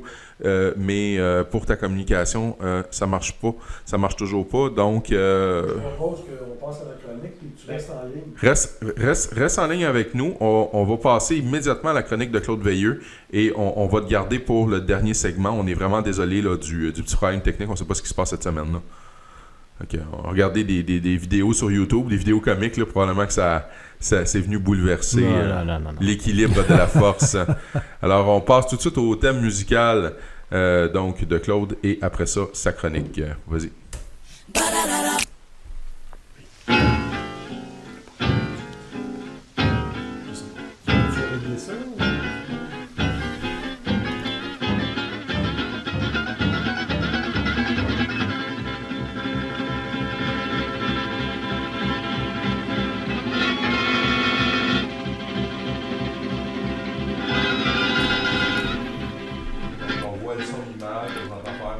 OK. Rebonsoir, mesdames et messieurs. Je ne sais pas si on ne nous entendait plus. Oui. On nous entendait nous, mais pas notre chroniqueur qui était en ligne, exactement. Robert Bob Sirois.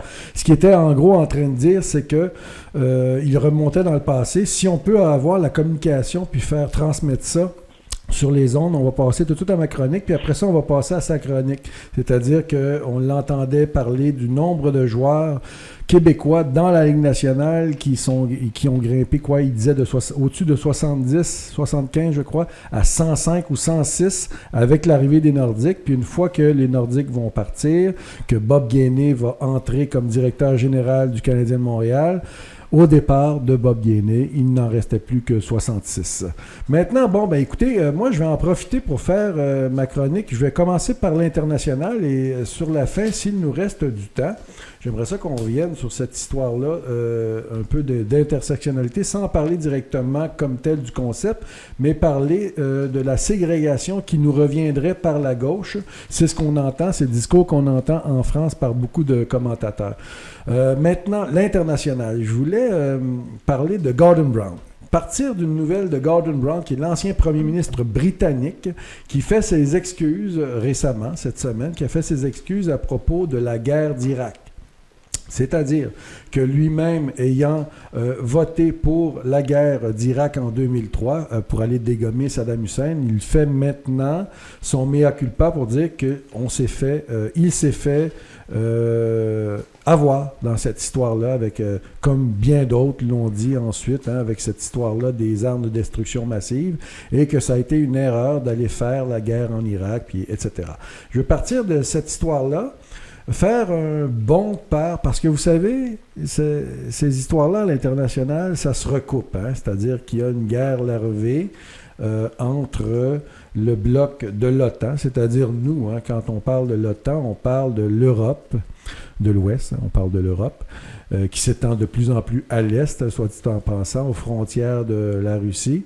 On parle de l'Australie, la Nouvelle-Zélande, le Canada, qui est le petit chien finalement de l'OTAN et, bon, par extension, des États-Unis. Faire un petit lien pour passer en Arabie Saoudite et peut-être ensuite revenir par ici. Donc, quand je parle de Gordon Brown qui s'excuse à propos de la guerre d'Irak, je me dis ceci, je me dis que si en 2003, on est allé faire la guerre en Irak et que maintenant, on a les responsables qui étaient aux commandes, aux manettes à l'époque et qui ont fait la guerre en Irak, eh bien, il s'est passé quoi? 14 ans, parce que nous sommes en 2017.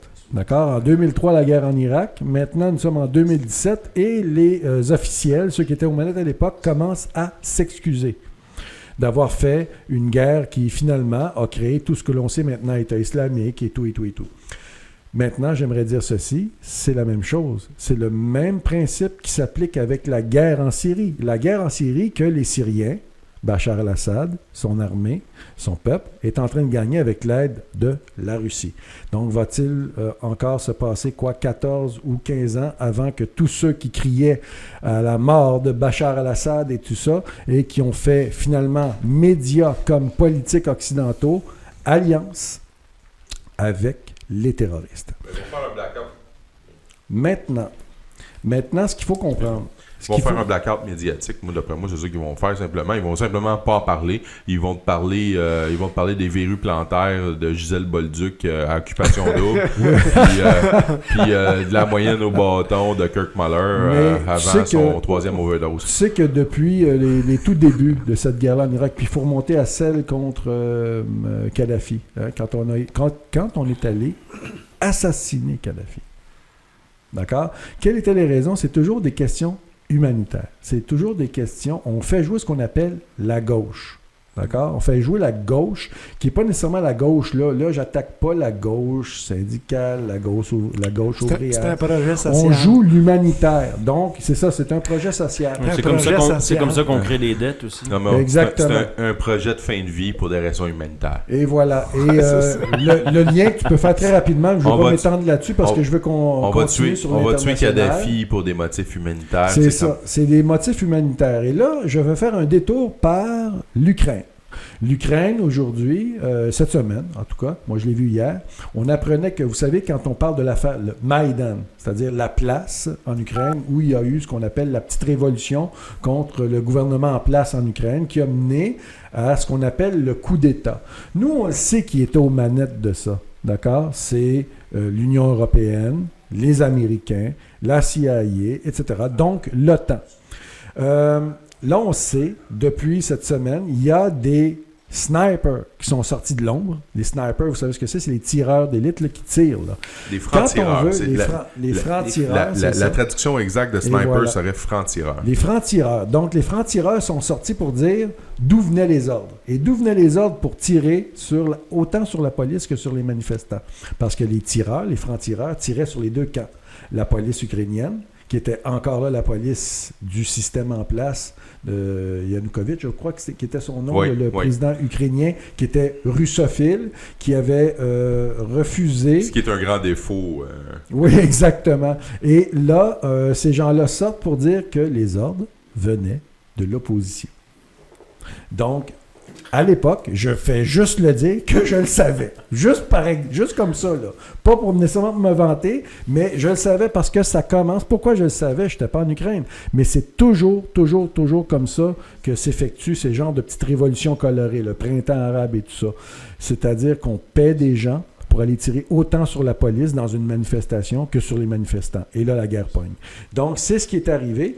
Ça a donné lieu à ce qu'on appelle, pour vrai, hein, si on veut nommer ça comme il faut, il y a eu un coup d'État en Ukraine et c'est la raison pour laquelle les Russes, donc les Russes d'Ukraine, c'est-à-dire surtout qui sont ceux qui étaient vraiment majoritaires en Crimée, bien la Crimée est redevenue par référendum, mais aussi par effectivité, est revenue à la Russie. Et là, on n'a pas arrêté de crier. Nous avons ici Justin Trudeau avec sa Christina, je ne sais pas trop quoi, là, Krista... Navratilova. Non, sa ministre, là. Oui, Krista Freeland. Krista Freeland, exactement. Donc, tout ça, c'est un réseau, d'accord, qui a constitué le coup d'État en Ukraine, parce que c'est qu'on aime ou pas, là, ça a été ce qu'on appelle un coup d'État. Et là, ça me fait revenir ici à Trudeau, qui ne sait pas quoi faire avec les djihadistes qui veulent revenir. Surtout les femmes djihadistes qui sont allées en Syrie et qui, forcément, comme il n'y a plus, ou il ne reste presque plus, on dit les déçus de l'État islamique. J'aimerais faire... les déçus de l'État islamique, oui, il appelle ça les déçus. Et il faut comprendre... comment ça fonctionne? Ils sont allés se battre pour rien. En réalité, qu'est-ce qui se passe? L'État islamique, beaucoup à l'époque, jusque même récemment, moi je me pognais souvent sur le fameux réseau social avec des gens, j'essayais de leur expliquer comment ça fonctionne, mais je passais pour le conspirationniste, etc. Mais j'aimerais juste le dire, c'est moi qui ai eu raison. C'est plate, mais c'est comme ça. Je suis peut-être un peu narcissique, mais je dois le dire. Je le disais, je le dis, et je vais le dire encore parce que j'aurai raison. Écoutez bien ceci, là. Quand quelqu'un partait, je crois, la première émission que j'ai faite à On sort les vidanges, j'ai parlé de ça parce qu'il y avait eu des attentats. Les attentats à Ottawa, puis les attentats qui faisaient suite à les attentats de Saint-Jean-sur-Richelieu. Donc, quand les gens partaient, il fallait se tenir au courant. Il fallait voir les arabo-musulmans qui étaient dans tous nos pays, la France, l'Angleterre, les États-Unis, le Canada et le Québec, dire que partir là-bas puis combattre Bachar al-Assad, c'était pas aller combattre, c'était aller faire pratiquement de l'humanitaire. Et il faut comprendre que c'était comme ça que le disait déjà Harper à l'époque, et c'est comme ça que le disait Justin Trudeau, et vous vous rappelez aussi de l'écologiste du Parti vert là, au débat, aux élections fédérales, a crié avec Mulcair aussi, le méchant Bachar al-Assad, le meurtrier, le sanguinaire. On nous a empli les oreilles jusqu'à ce qu'on devienne sourd pratiquement. Ce que j'essayais à l'époque de dire, c'est que de faire ça, c'était carrément, parce qu'on nous disait quoi à l'époque? Qu'on allait soutenir les rebelles modérés. Ça, c'est une connerie, mesdames et messieurs. Les rebelles modérés, ça n'existe pas. C'était des terroristes. Ils ont toujours fait ensemble, que ce soit le Front al-Nusra, qui était les restants d'Al-Qaïda, et toutes les factions, c'était toute la même gang. Je vous rappellerai aussi que les casques blancs qui ont été reçus là, à Paris, qui ont été reçus aux États-Unis... Claude, ça existe des nazis modérés. Là. Voilà, c'est ça. Les casques blancs, est-ce que vous savez ce que c'est que les casques blancs? Les casques... Ah oui, ça, c'est les... les white helmets. On en parlait avec mon micro. Là. C'est les secouristes ça, qui interviennent en zone de combat. Et c'est des... Moi, je pensais que c'était les chefs de chantier, les casques blancs. Ils ont des casques, c'est ça. Les casques blancs, c'est pas nos contremaîtres. Les casques blancs œuvrent principalement en Syrie et c'est les brancardiers, ceux qui vont aller secourir le monde, ça. Et ça, c'est concrètement une organisation pro-terroriste. D'ailleurs, vous avez le fondateur de Reporters sans frontières qui voulait donner une conférence cette semaine, je crois, pour remettre les pendules à l'heure là-dessus. Pour dire, remettre les pendules à l'heure à propos des casques blancs, pour montrer comment tous les médias, lui c'est un Suisse en passant, et faire une conférence, donner une conférence pour montrer comment ces casques blancs-là étaient une organisation pro-terroriste et comment tous les pouvoirs politiques de l'Occident, les médias, ont marché dans cette combine-là. Pas besoin d'aller très loin. John McCain. Quand j'écoute la joute, là, puis je vois les Drainville, puis la voix et compagnie là, se pâmer devant John McCain, un grand combattant au Vietnam et tout ça, qui est sénateur républicain, parce qu'il est anti-Trump, ils le font parce qu'il est anti-Trump, c'était le commis voyageur qui allait porter les armes à celui qui est devenu le cheikh al-Baghdadi. Par exemple, c'est carrément... Et on le voit taper sur Internet. Vous allez voir, à un moment donné, John Les photos McCain sont assez faciles à trouver, effectivement. dans les médias. On voit le gars lui-même dire « Hey, toi, tu sais pas de quoi je parle. C'est moi qui va leur porter leurs armes. » Donc, ça, là, il faut comprendre que la prochaine guerre qu'il y aura, là, où vous aurez la France, l'Angleterre, les États-Unis, mais là, ça change un petit peu parce que, justement, on va parler de Trump un petit peu. Ça change un petit peu avec Trump. Juste avant que tu fasses le switch, là, moi, quand je t'avais dit tantôt que quand tu aborderais ce sujet-là, je te parlerais d'un jeune. Ah oui, donc. Puis j'ai trouvé ça intéressant d'avoir sa perception de l'intérieur, puis de voir que chez un jeune qui était comme au début de son adolescence à ce moment-là, et qui est quand même aussi politisé, c'est quand même assez étonnant, là. Le jeune vient d'Irak, il vient de Mossoul. Écoutez, est-ce que c'est un chiite ou un sunnite? C'est un sunnite. D'accord. OK? Donc, il fuit avec ses parents la ville parce que, bon, il y a des rumeurs là, que les intégristes s'en viennent, puis etc. Donc, il fuit en Syrie à l'époque. Et il se ramasse, mon Dieu, écoutez, il se ramasse dans une ville qui va se ramasser, qui aujourd'hui était... Raqqa? Je pense qu'il était pas loin de Raqqa, effectivement.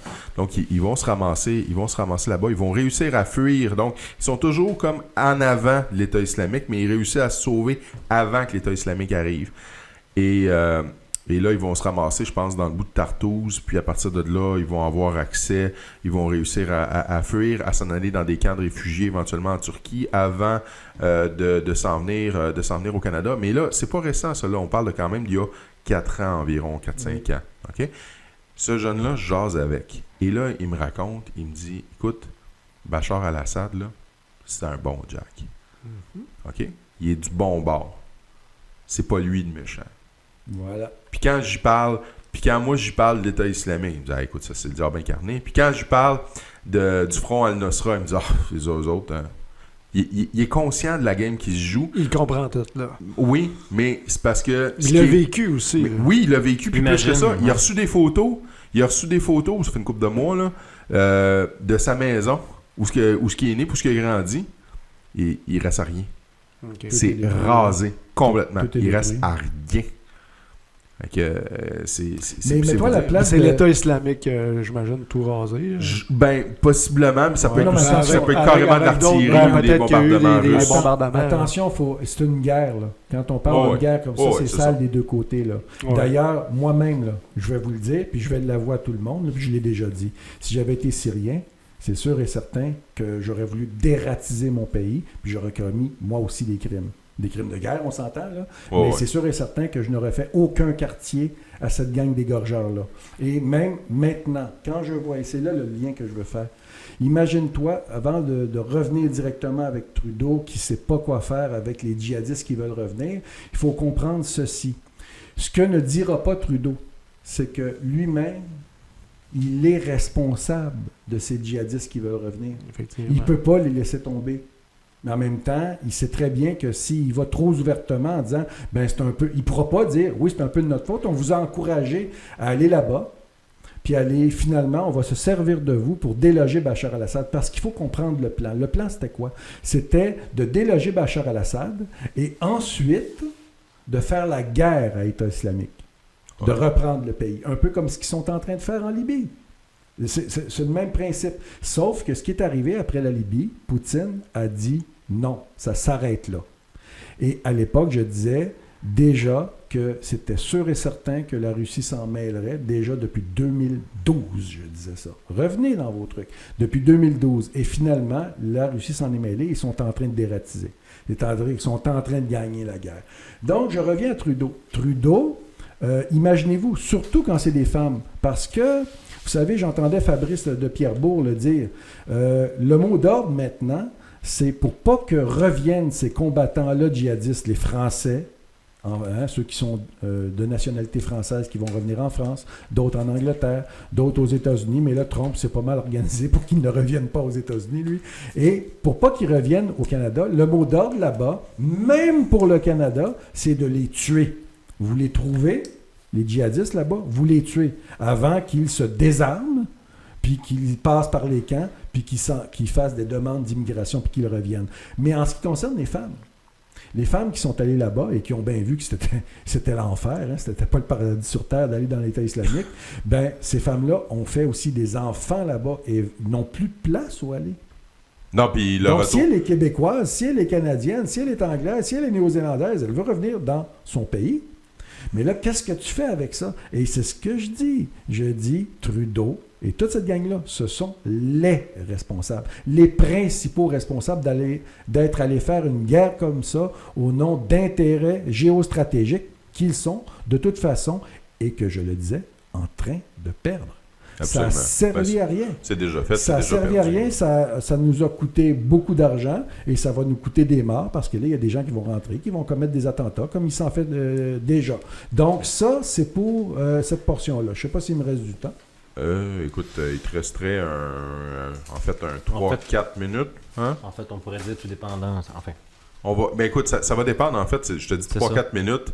3-4 minutes si on est capable d'établir la communication avec Bob Sirois. D'accord, tu m'avertiras, Et, puis je vais couper mon prochain sujet si on a la Et ligne. sinon, ben écoute, tu as le reste du temps. D'accord.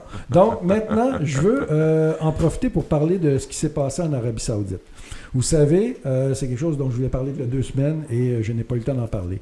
Donc, vous savez qu'il y a MBS, d'accord? C'est le prince saoudien. C'est un coup d'État qu'il a connu, là. Ah, il est là, je pense qu'on l'entend. Oui, mais là, la Est-ce question... qu'on peut l'entendre? La question du jour, Qui va c'est nous le dire? est-ce que nos auditeurs entendent présentement Bob Sirois? Demande à François Saint-Louis. Alors, François, peut-être si tu nous entends, ou encore nos Si auditeurs. tu entends Robert, dis 1, 2. Il faudrait que je parle si vous voulez m'entendre. Non, mais c'est ça, là, je voulais juste entendre ta voix. Pour Nous, c'est savoir très bien si ici. Là. les auditeurs de Radio Infocité t'entendaient. Est-ce que tu as un message de François Saint-Louis? Donc, il ne répond pas. Non, on ne peut pas le savoir. Pour le moment, peut-être D'accord. comme je te dis, Dans peut-être ce nos cas-là, auditeurs. j'y vais. Donc, vous savez, Mohamed Belsalman a fait quelque chose de très, très, très gros. Il l'a fait emprisonner. On entend Bob. l'entend? On entend Bob. D'accord. Robert Bob, Je m'excuse. c'est à toi. Je m'excuse. Pas besoin de t'excuser, c'était prévu. Salut Bob. Oui, allô? Oui, on t'entend maintenant sur les ondes. Tu peux y aller. On est désolé pour les petits problèmes de son. Le complot Bob Sirois est terminé.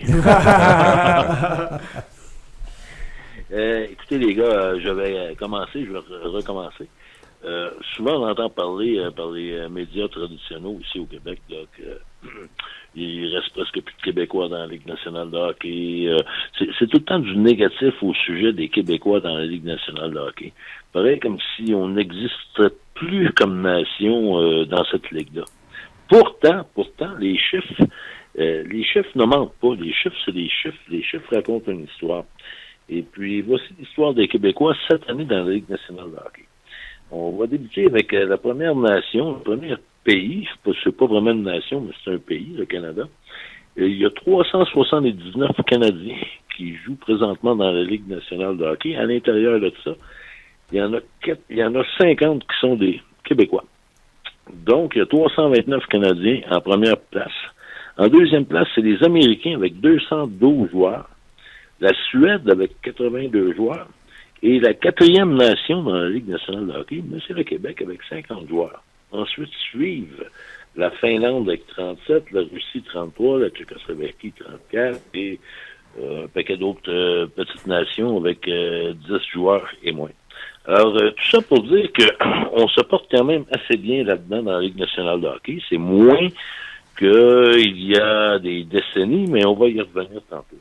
Présentement, dans la Ligue américaine, qui est la grosse vache à lait de la Ligue nationale de hockey, mais là, c'est encore pire. Il y a 586 joueurs du Canada dans la Ligue américaine de hockey, dont 89 Québécois. Et nos 89 Québécois qui sont là, en majorité, sont tous âgés entre 20 et 23 ans. Plusieurs d'entre eux, vous allez les voir apparaître dans la Ligue nationale de hockey au cours des prochains mois, prochaines années. Alors, ça se porte assez bien au point de vue des Québécois dans la LNH, malgré le favoritisme envers les joueurs canadiens. Des Américains, il y en a plusieurs aussi dans la Ligue américaine, mais il y en a 417. Alors, le Québec est 3e dans la Ligue américaine, mais toutes les autres nations ont très peu de joueurs dans la Ligue américaine. C'est normal parce qu'ils ont tous leur Ligue nationale ce qu'on appelle première division, que ce soit en Suède, en Russie ou ailleurs.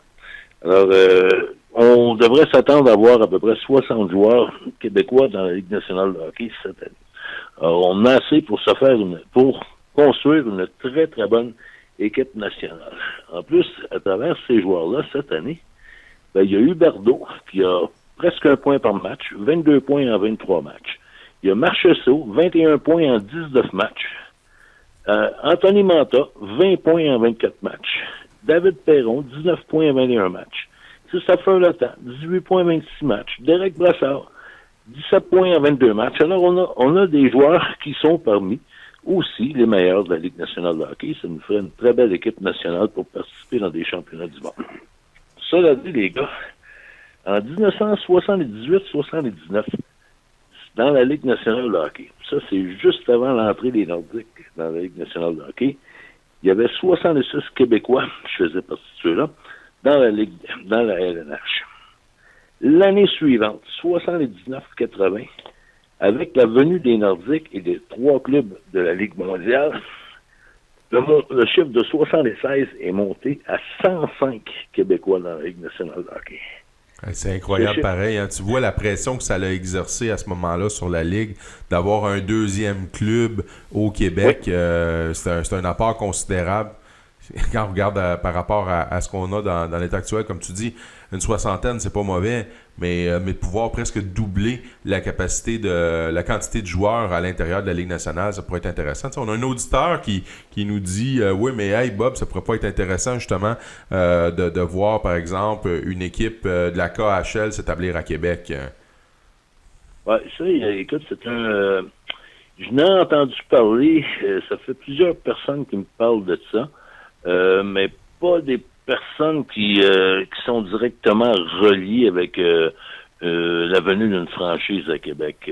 Je sais d'où cette rumeur-là a parti. Je sais qu'il y a des gens du Québec qui ont contacté les dirigeants de la KHL pour leur demander si ce serait intéressant pour eux d'avoir une équipe à Québec. Ben, ça pourrait...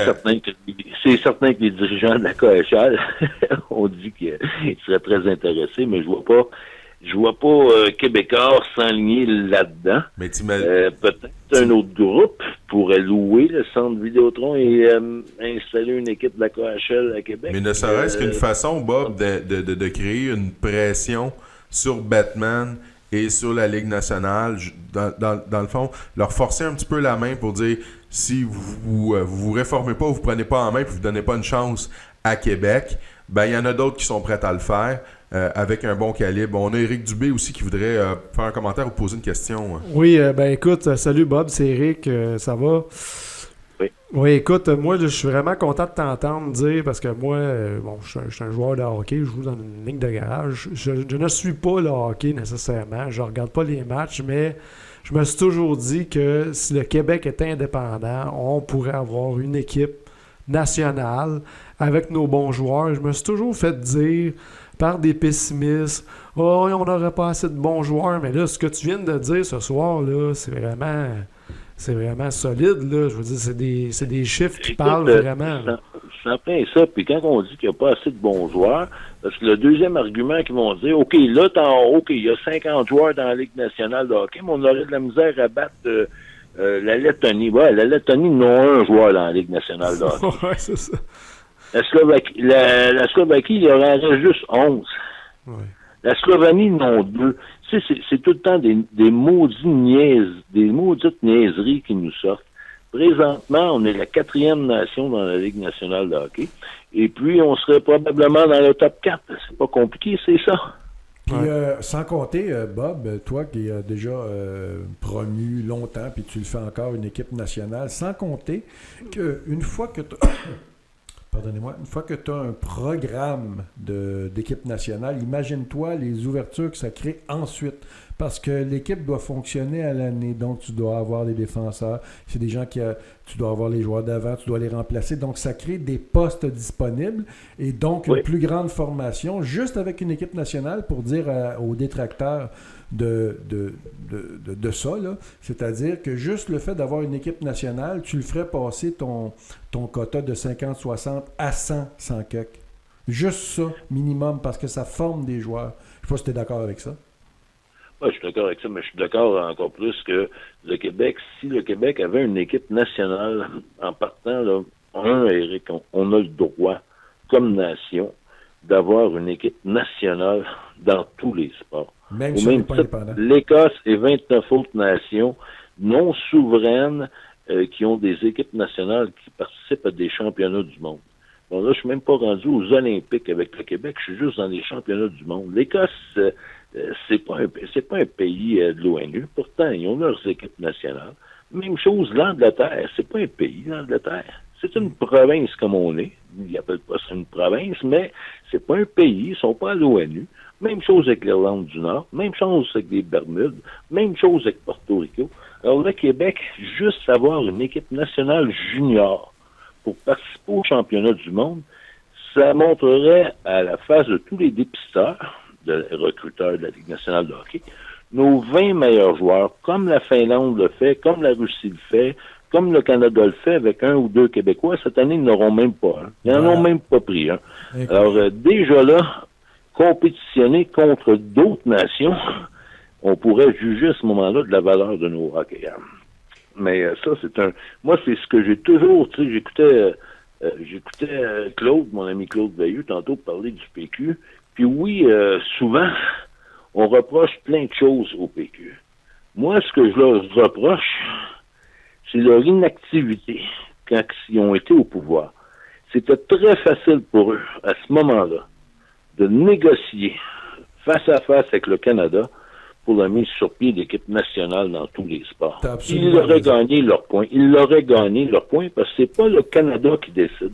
C'est les fédérations internationales. Puis les fédérations internationales, au soccer, il y en a 25, la FIFA, 25 nations non souveraines qui font partie de ça. Tu as absolument raison, Bob. Il n'y a aucune raison valable pour les fédérations de refuser une demande de la part du Québec si on était vraiment sérieux. Écoute, la seule fédération internationale qui ne permet pas des nations non souveraines, c'est le hockey.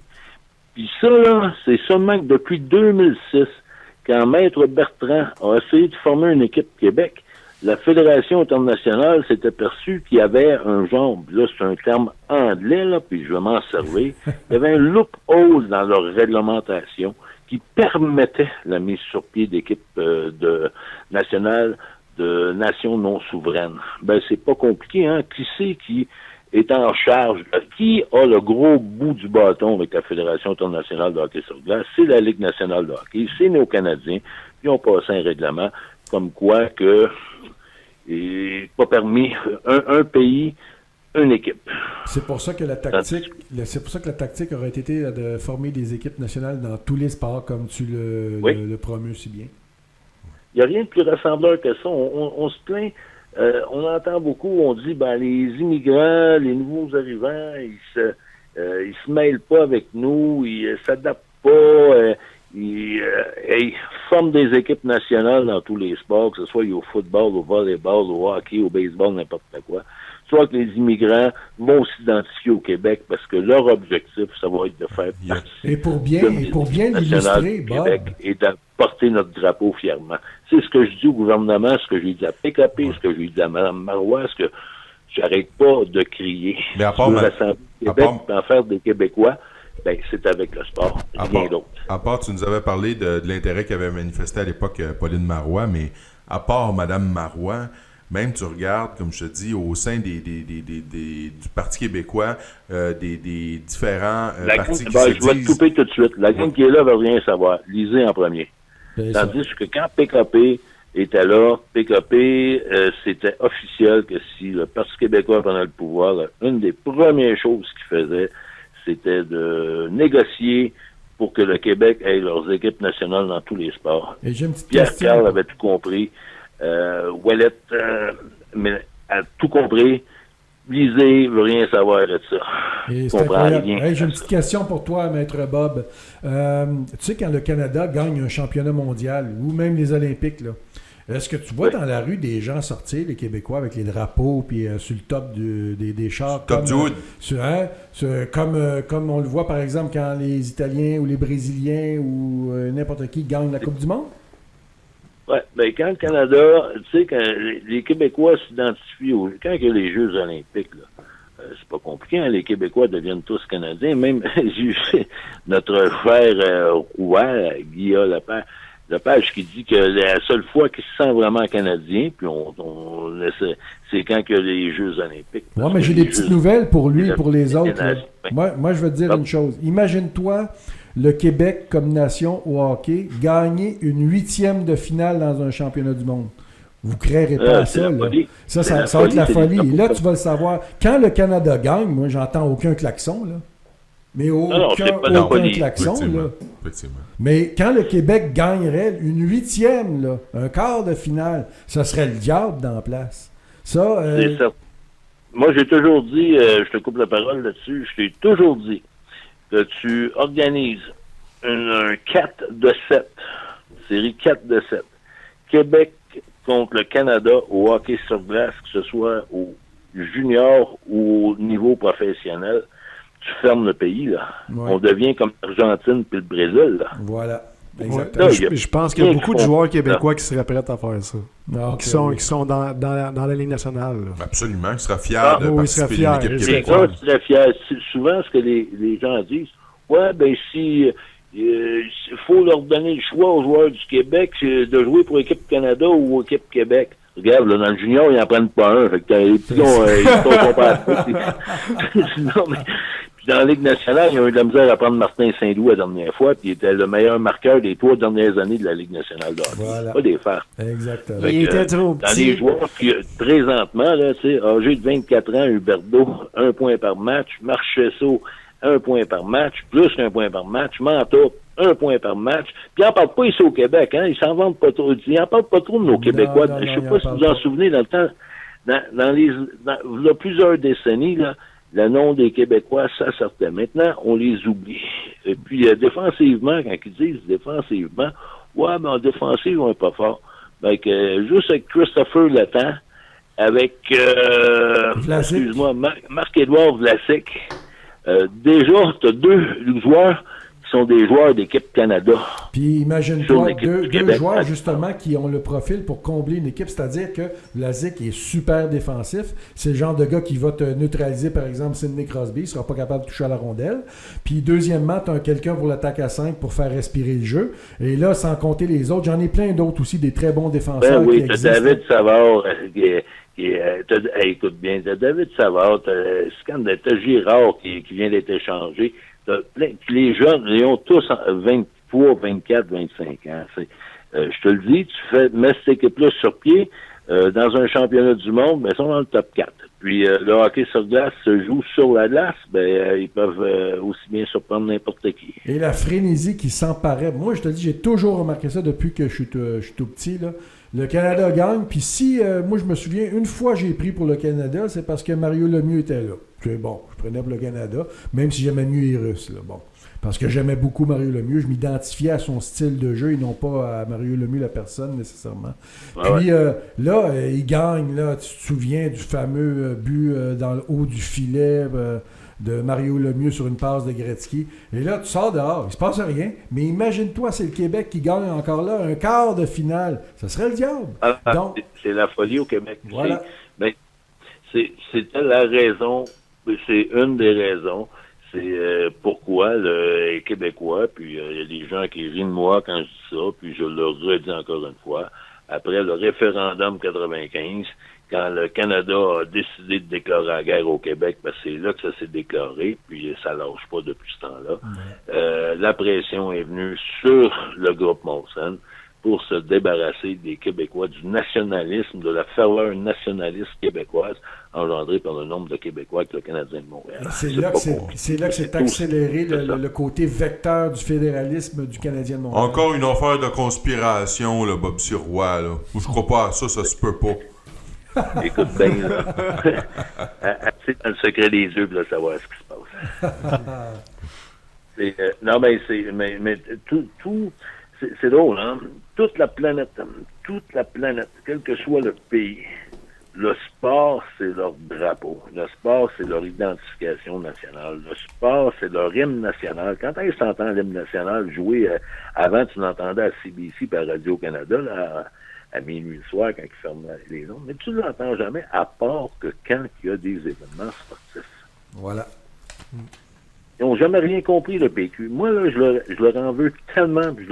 Écoute, quand j'avais rencontré Mme Marois, la façon que j'y ai parlé, la façon qu'on m'a regardé, elle avait tout compris. Elle venait de comprendre. Elle venait de comprendre en 2010. Tu sais, tu te dis, voyons donc, c'est quoi la farce? Quand j'ai rencontré M. Landry, Bernard Landry, il me l'a dit lui-même. Il dit, Bob, la plus grande erreur que j'ai faite, c'est pas de mettre sur pied les équipes nationales. Puis il dit, pourtant, c'est quelque chose que je savais. C'est pas ce qu'ils font, le PQ, c'est ce qu'ils n'ont jamais fait. Voilà, exactement. De M. Veilleux tantôt. C'est moi-même qui parle, là. Donc, oui, ça, c'est parce que c'est aussi de beaucoup avoir parlé avec toi que je peux avoir une pensée comme ça au niveau du nationalisme québécois. Et, bien entendu, par rapport au sport, je l'ai toujours perçu comme ça. C'est-à-dire que si on prend par exemple le PQ, on avance ça dans un caucus, on se fie sur quoi? On se fie sur ce que Radio-Canada, ce que les journalistes sportifs vont dire. C'est pas eux qui devraient écouter. C'est-à-dire, ils sont nationalistes, ils auraient dû monter l'équipe nationale dans tous les sports au Québec. Puis ça, là-dessus, je t'appuierai toujours, mon Bob. Écoutez, les gars, je lâche pas ce dossier-là, hein, je le lâche pas du tout. Savez-vous qui a puis là, on va saisir les vraies affaires. On les aime ça. élections s'en viennent. Oui. François Legault est d'accord avec ça. Imagine-toi, là. Hey. Puis c'est qui est encore dans le derrière de l'autobus, là? Hein? C'est qui est encore en arrière de l'autobus puis qui fait pas la job? Ouais, mais Calvaire. c'est que c'est certain qu'il va ramasser tous les mots d'idées nationalistes qui peuvent y avoir parce qu'ils cherchent des votes un peu partout. Ben oui. Est-ce qu'il va le faire si jamais il est élu? Est-ce qu'il va confronter le gouvernement canadien, les fédérations, faire une réunion toute avec Sport Québec et toutes les fédérations québécoises, leur dire, regardez maintenant les boys, là, on va mettre 20 millions de plus par année, puis là, on va former le vrai Sport Québec pour des équipes nationales pour participer dans les championnats du monde. Puis maintenant, on s'en va aller négocier, vous autres, avec Sport Canada. Parce que ça n'a même pas rapport. Le Legault n'a même pas besoin d'en parler à Trudeau. Mais c'est pas des simple. faces, hein. C'est Sport Québec qui doit négocier ça avec Sport Canada. C'est simple, Bob. Regarde les bénéfices que ça peut rapporter à Legault en tant qu'éventuel premier ministre du Québec par rapport à qu'est-ce que ça lui coûte. Mais ça ne coûte presque rien.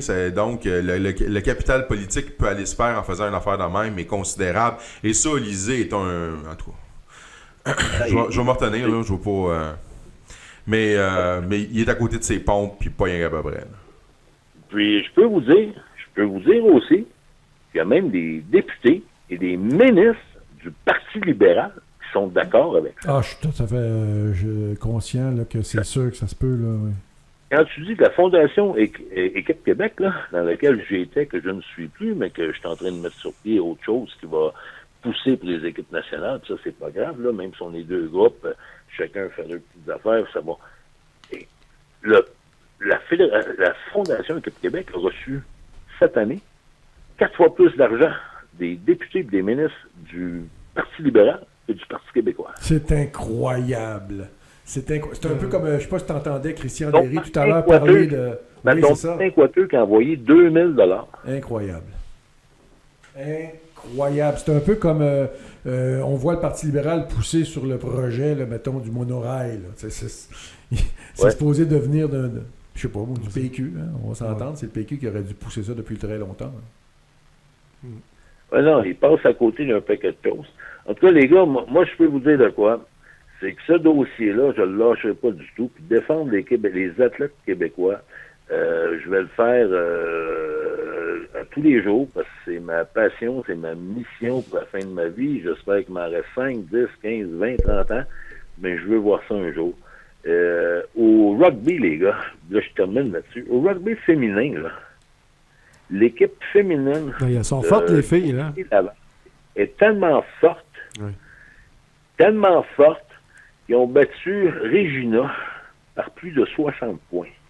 Puis sur l'équipe nationale de rugby du Canada, femmes, ça classe tout le temps 2e ou 3e au monde, il y a juste 2 Québécoises. L'équipe du Québec de l'Université Laval gagnerait le championnat du monde au rugby. Incroyable. Hein? Ça, c'est vraiment le meilleur exemple. Puis il y a une chose que je veux dire pour te rendre hommage, Bob. Là.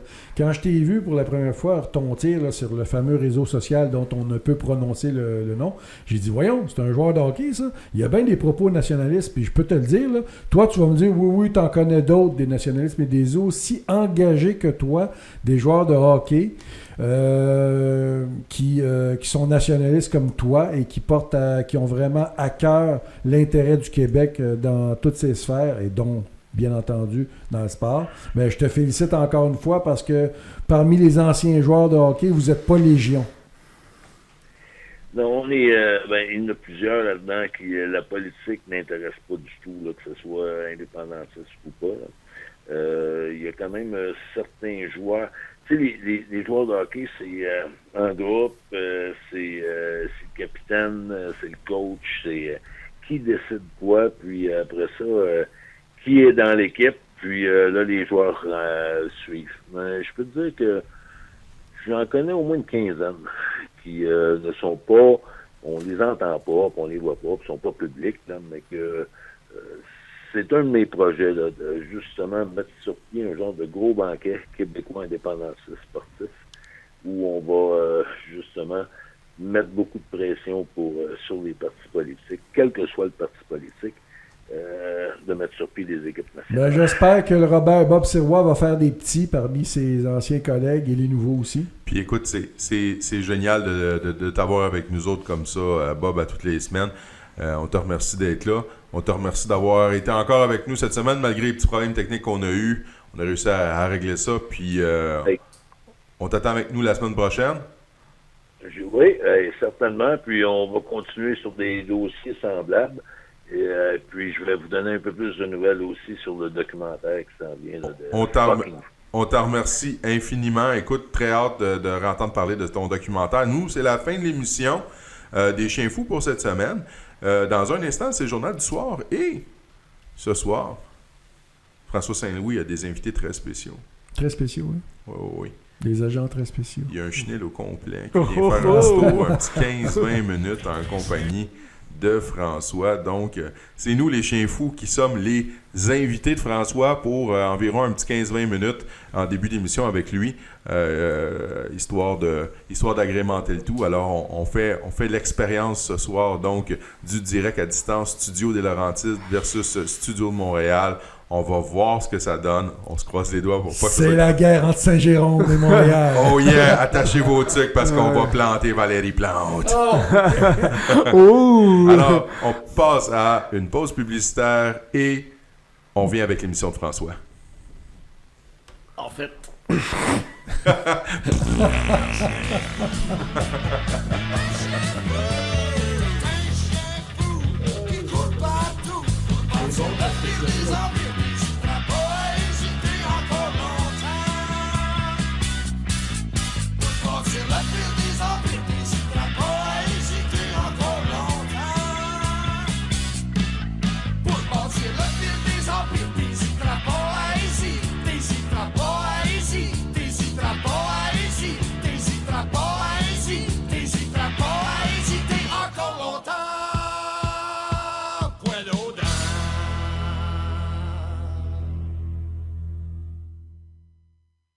Ici Bernard Landry, vous écoutez radioinfocité.com.